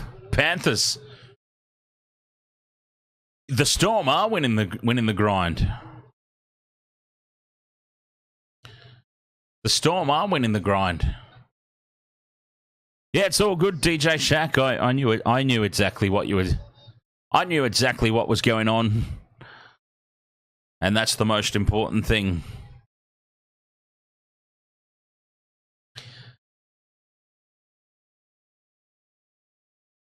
It's a hot topic of conversation for tonight. It really is. Cleary gets the kick from inside his own half. Taken on the full at the back by Pappenhausen. Looks up. There's a wall of Panthers defense. 8 points to 0. Just the one try.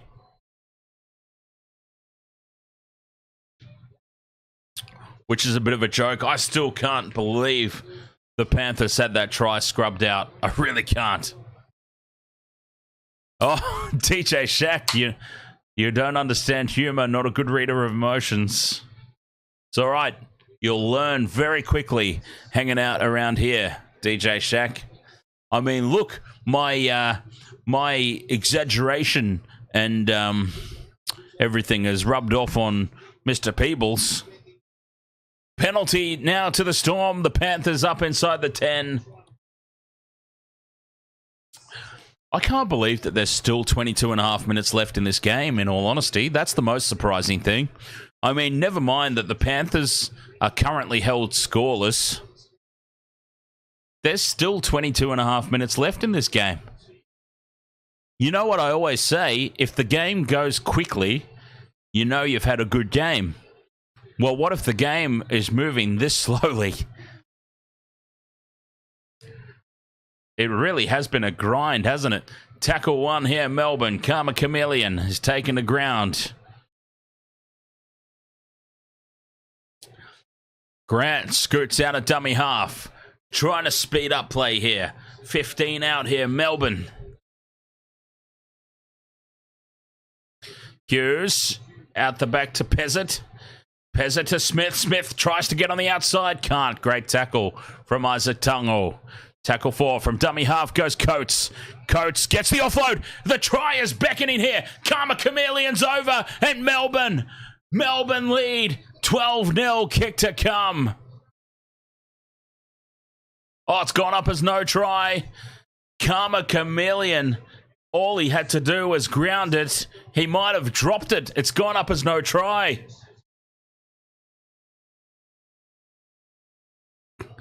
Karma Chameleon, he reaches out. He's lost it. Oh, the great big goof. The great big galoot. He's dropped the ball. What a goof. T-shirts now available from poptodrop.com.au, the official merchandise home of the Wasted Water Sports. And what a goof moment we just saw. Karma Chameleon, the try line was beckoning. All he had to do was ground it, and he has dropped it over the line.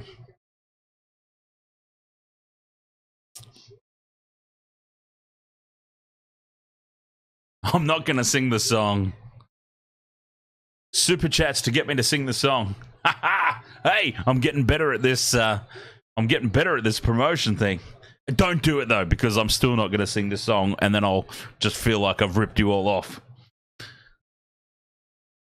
There is a black and white version, Mr. Peebles. I just chose that version for the so that it stands out on the screen. But you can get any color you want. You can select any color that you want at checkout. That's just the one I chose because it stands out on the screen. Panthers now, they've gone up a level. Yo, has it in midfield. It's still tackle 3. Beats 1, Yo, still going. Inside the... And also, the I should point out, the What a Goof, I stole the font from the Goofy movie, by the way. Luai, Harbour Bridge pass out to Turuva. Turuva has to cut back in field. 5th and last, Luai. They've looked very flustered here. Luke fires it on to Cleary. Puts the grubber kick in. It pops up for Pappenhausen. Pappenhausen beats 1. Almost gets away from Cleary. Just completely headless on the... Oh, Pappenhausen's ass is hanging out. Not as good as Teddy's. Nowhere near as good as Teddy's. But once again, the Panthers just completely headless on the 5th and last tackle options. I mean, that was a mess. That was a shambles on the 5th and last.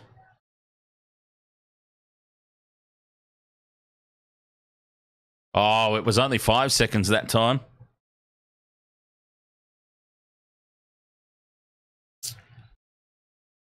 Fifth and last, kick is in. It bounces awkwardly, but it's taken by To'o. Inside the last quarter of this game. And the Panthers have still not scored. Hats off to the Storm defence. Penrith, three-peat champions, 4 times in a row, been to the grand final. And they've not scored a single solitary point as Taylor May threatens to break through. Tackle 3, they're over halfway. Panthers looking dangerous again, though, here. Can they get something together? Sonny Luke darts from dummy half, finds Yo. Yo links up with Cleary. Cleary offloads to Martin. Martin almost squeaks through. 5th and last Panthers. They're 30 out from the Storm line. Cleary's in midfield, puts it high. How's the kick chase? Edwards is ranging through. Edwards tries to milk a penalty for an escort. To'o cleans up Pappenhausen. Melbourne secure under the high ball. Defend well again. They're well worth this lead, Melbourne. Round 1. How difficult has it been, honestly? How difficult has round 1 been? And now there's space to burn, but a mistake from Remus Smith. Coates was unmarked on the outside and was going to go the length of the field and put this game to bed. But Remus Smith just got a little bit ahead of himself and spills the ball cold. And Penrith now have a golden opportunity. Fisher Harris to Luai. Now May gets on the outside. Space for Turuva. Has to cut back in field. It's lost backwards. Taylor May still going. May, he's centimetres short. Taylor May is centimetres short from the line here on tackle 2. That's got to be a set restart, surely. So slow to play the ball. Luai out to Cleary in midfield. To Leota. Leota steps and goes on his own. Tackle 3, Panthers. Luke out to Cleary in midfield. Luai must surrender. Just got to surrender here, Luai. Or risk giving away a penalty. Back to Cleary. Cleary's got nowhere to go. Dummies to kick. Steps. Still going Cleary. Heading towards the posts. Caught on tackle 4. They're a metre short here, Panthers. Luai into the playmaker role. Steps back in towards the posts. 5th and last now. 16 and a half minutes to go. This Storm defence. Immaculate. Now on the crash ball. Fisher Harris back to Luai. Cut out pass to Turuva. Turuva's caught. Has to feed it off. Gets it back to Sonny Luke. Luke puts the grubber kick in. It pops up and it's tapped dead from the Storm. Scrambling defence again from the Melbourne Storm. Saves the day. 16 minutes to go in this game. Taylor May does indeed look most likely. DJ Shack, most likely indeed. Who got hands to this? Xavier Coates. Oh, Remus Smith it was. Remus Smith, Xavier Coates, and Ryan Pappenhausen. But it was Remus Smith who gets in there. The Storm will have the dropout. Panthers still on the attack. Taylor Mays looked very dangerous. Pappenhausen, did he get it away on time? The buzzer's been ignored. He did not get that kick away in time. Melbourne have come down with it. I'm not even convinced that Xavier Coates caught that outside the 10-metre line. Melbourne have got away with murder twice. Melbourne have got away with a murder homicide there. They get away with 2 things.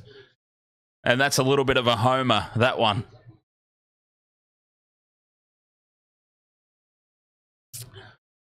Melbourne have the ball now. Tackle 3. 30 out. And the ball is stolen from Liam Martin. One-on-one strip. One-on-one steal. Liam Martin and the rugby gods have stepped in there, I think. The rugby league gods have stepped in and the Panthers have the ball back. Where they probably should have had it in the first place. Liam Martin doing a great job there. Tackle 2. 20 out here. Panthers. Cleary out the back to Edwards. Edwards with the short ball. Martin running off the shoulder. Martin's been hit high here. Harry Grant's dived in over the top and taken Liam Martin. prone on the ground. Cleary in front of the post. Out to Yo. Out the back to Luai. Good shape here. Lindsay Smith. That's where they need a kick-out. That's where they're missing a kick-out. I know Kick-Out's been gone for a couple of seasons now, but still, that's where they're missing him. Cleary puts the grubber kick in. It's played at and knocked on by Christian Walsh. And it'll be the Panthers' ball back again, but the Melbourne Storm defence holds firm once more.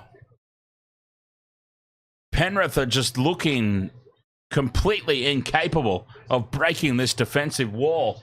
What the hell have I just done? You can't see this, but yeah. Kind of made a mess of my screens.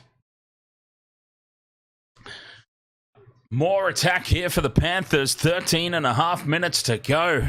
But Melbourne just continue to hold on. The Panthers continue to look clueless. To'o feeds into this scrum. Out the back he goes to Edwards. Edwards holds up the pass and ends up going to contact. Tackle 1. 5 out.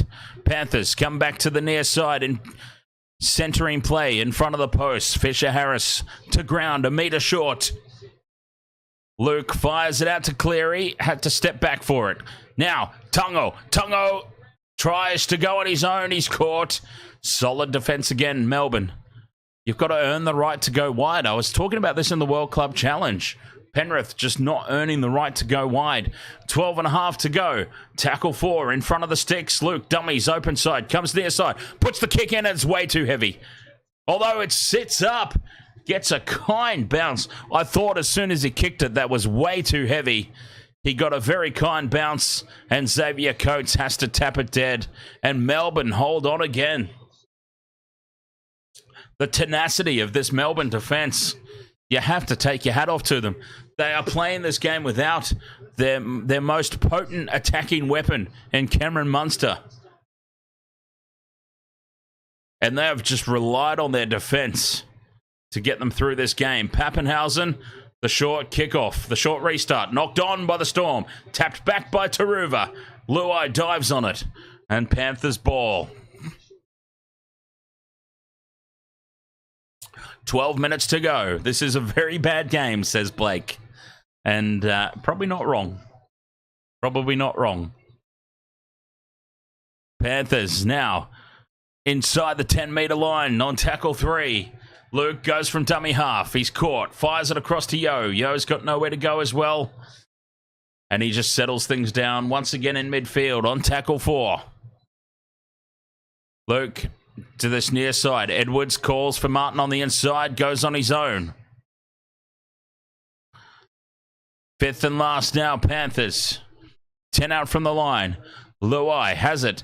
Puts the left-footed kick in across field. Well taken, under no pressure though, but Warbrick is up and takes it. Panthers. Nothing.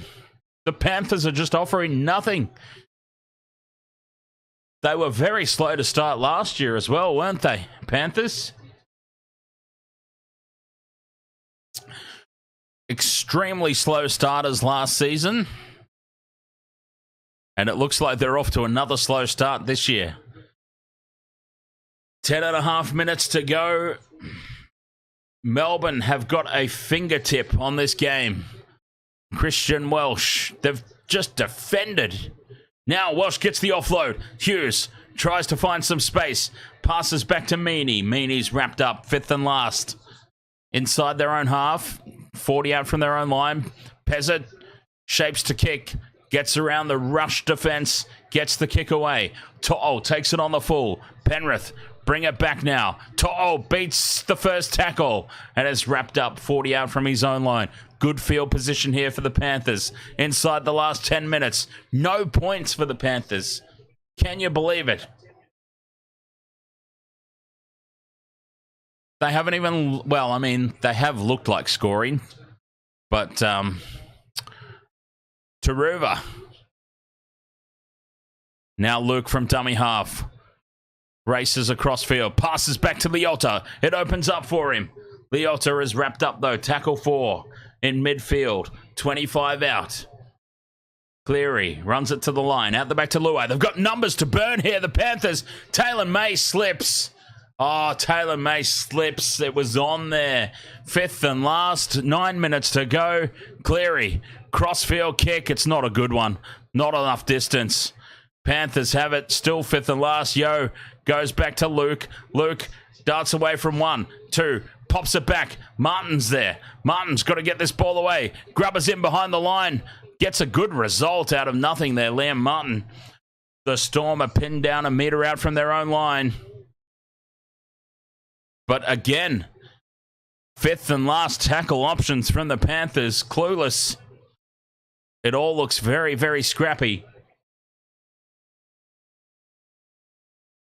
My same game multi's gone down with this one. Big time. Brody, ahoy there, mate. How are you doing? Melbourne now, fifth and last. 30 out from their own line. Not a big gain. Hughes gets the kick away. Straight down the throat of Dylan Edwards. Returns the ball. Gets a risky pass. And To'o is absolutely cleaned up by Xavier Coates. Jarome Hughes is down in back play. This is, keep an eye on that for the Storm. Panic has now crept into the Panthers play. Pushing the passes. It opens up for Turuva. Straight up the middle goes Sunia Turuva. Support from Cleary. Cleary's chopped down 20 metres out. Front foot ball now. Panthers, 7.5 minutes to go. Edwards sets it up in field. Back to Cleary. Across the face it goes of the defence to Garner. 7.5 minutes to go. Panthers on the attack again, but they haven't really looked like opening it up. And Liam Martin now spills the ball forward. Liam Martin drops the ball. Hats off to the Melbourne Storm.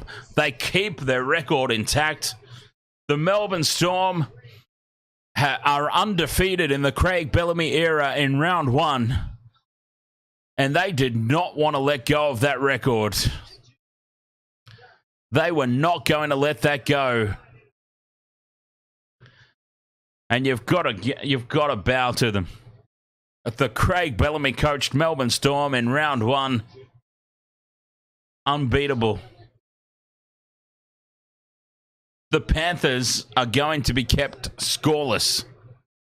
Can you believe that? The 3-time reigning premiers, maybe they've just been found out. Look, they got off to a slow start last year as well. They lost the World Club Challenge. They lost in round 1 to the Brisbane Broncos. They ultimately went on to defeat the Broncos in the grand final. But just maybe, teams have worked out the Panthers' attack.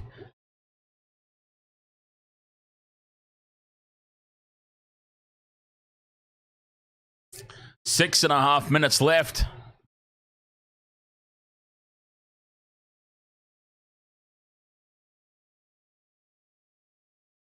Six and a half minutes to go.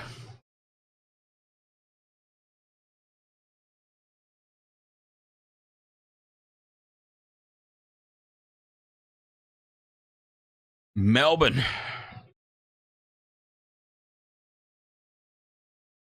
Ten out from their own line. Off the back of the scrum they go. And they win a penalty. A very relieving penalty. 6 minutes to go, and Melbourne are going to get piggybacked upfield. They are going to keep the reigning premiers scoreless.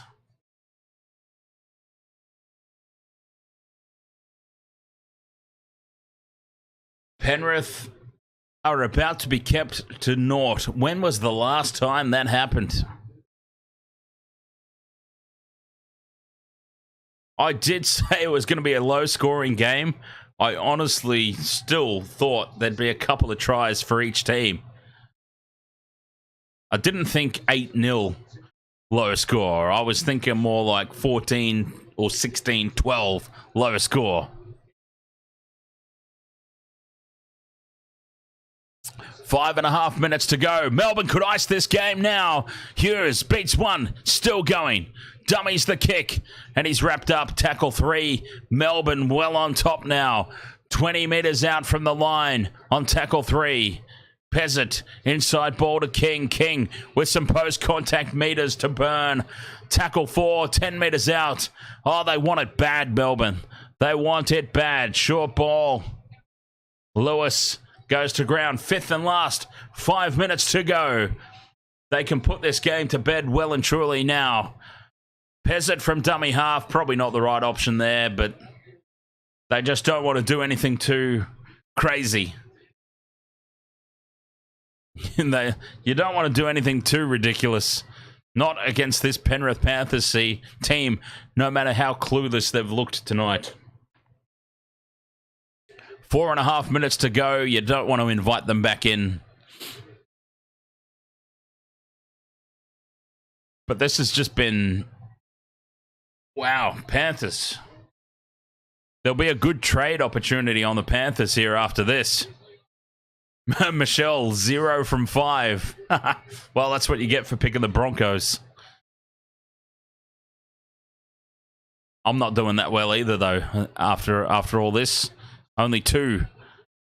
Only 2. Panthers have knocked it on. No, they haven't. They get 6 again. To'o beats 1. Still going To'o. Gamer Mel's destroying us at the moment. Gamer Mel, 4 from 5. Gamer Mel, 4 from 5, out the front of the Wasted World of Sports tipping contest so far.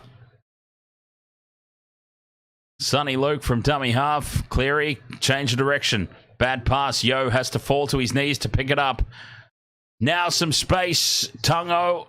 The Storm defense is there, though, in numbers. Connor Crowley, I'm assuming this match was on TV. Luai fires it out to Fisher-Harris. Cleary, bad pass again. Garner has to leap to take it. 3 minutes to go. Tackle 3. Luke out to Luai. Luai, nowhere to go. Edwards. Smith offloads to nobody. Edwards goes back to collect it. They're losing ground, the Panthers, on tackle 4. This Melbourne Storm defense. Holy hell. Luai grubbers through to nobody, and Pappenhausen's there. Warbrick's there. Everybody's there. They'll concede the goal line dropout, but 2.5 minutes to go.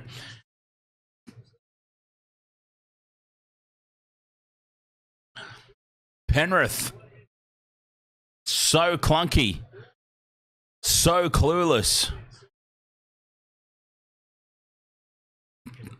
Been an incredible performance from Melbourne. Pappenhausen with the dropout, perfectly placed again, and it's over the sideline off the Panthers. It'll be Melbourne ball.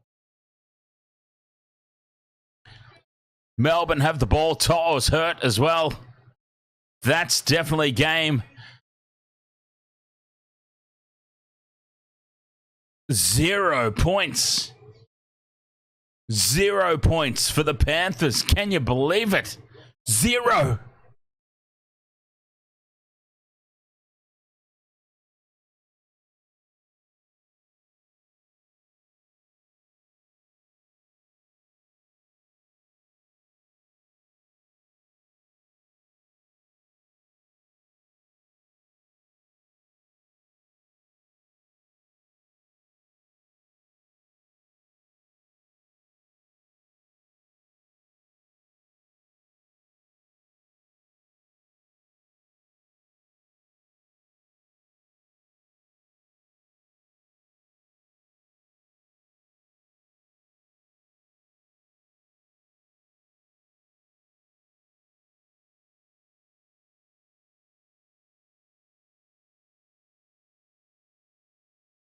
Well, if there's any saving grace for the Panthers, this is exactly how they started last season as well.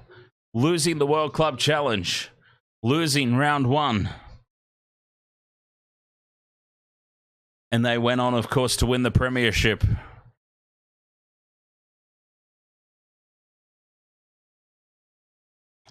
Connor Crowley asks, are you doing the next match too? There is no next match, mate. This is it. inside the last minute. Hughes puts the kick in. Melbourne have just dominated the reigning premiers here. Kept them to donuts.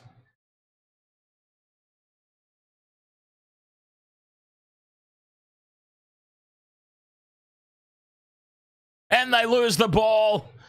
Lindsay Smith or Luke Garner. Somebody. Lindsay Smith, I think it was.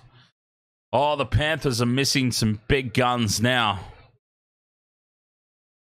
The Panthers are missing some of their names, that's for sure.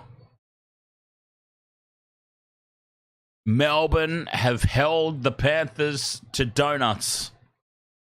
They have kept the Penrith Panthers scoreless and won this game, and they could put a real exclamation mark on this if they score another try here. I don't think they will. I don't think they're even going to contest it.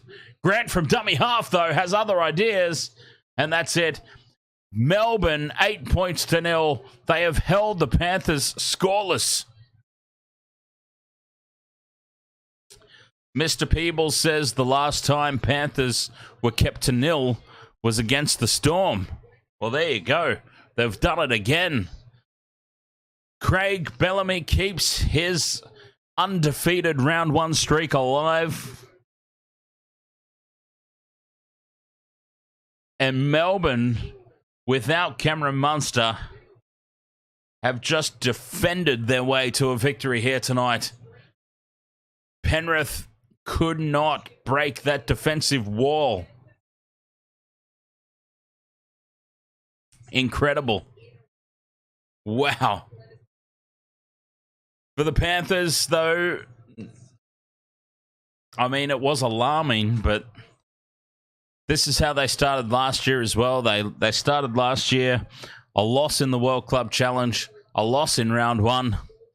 There certainly won't be panic stations for anybody who loses in round 1, except for maybe Newcastle, because they were really bad.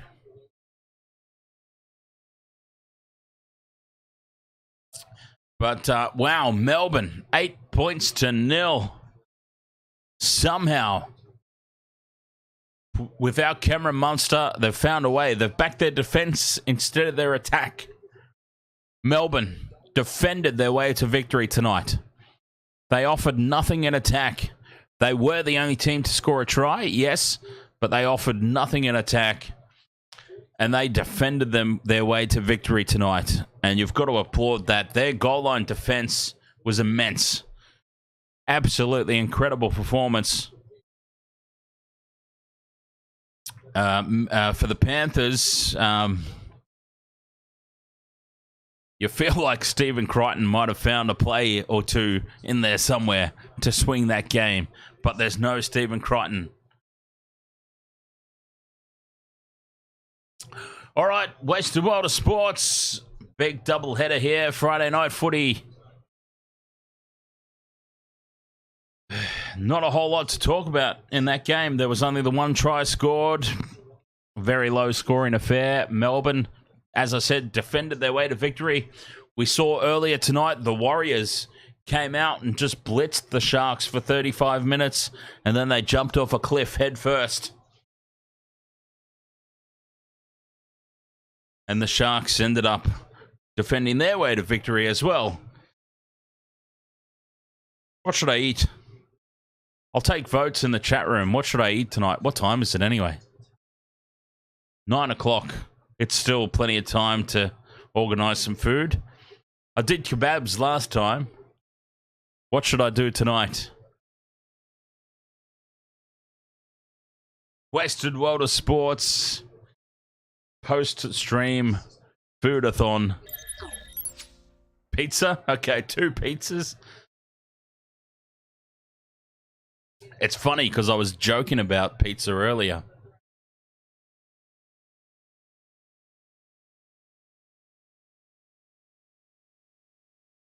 $8 points still. I can't believe. Sushi. Very nice.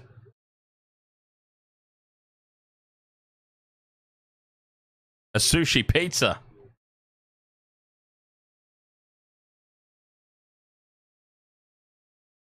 Mm-hmm. 8 points to nil, Melbourne. Congratulations. What a great defensive effort. Panthers just had no answer. It was like the World Club Challenge we saw. Penrith just looked clueless on the fifth tackle options. And once again, they looked just completely clueless on those fifth tackle options. So many times they went to ground without getting a kick away. But Melbourne's goal line defense, just think when Cameron Munster comes back into this squad, that opens up attacking threats that weren't there tonight. If they can continue to defend like this, Melbourne are a genuine premiership contender.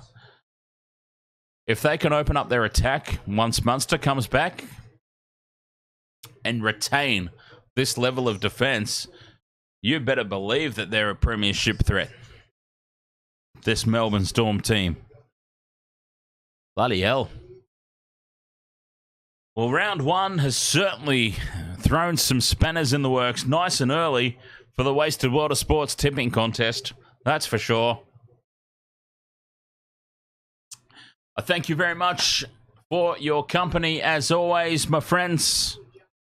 It's been a lot of fun. Munster's locked in Michelle's basement. Yes, she can't let him go. She won't let him go. All right. Thank you so much, everybody. I very much appreciate your company, as always. And I'll catch you guys next time. Big weekend of sports coming up here on the Wasted World of Sports. Until next time, though, cheers. Donuts for the Panthers. I still can't believe it. Bloody hell. Unbelievable.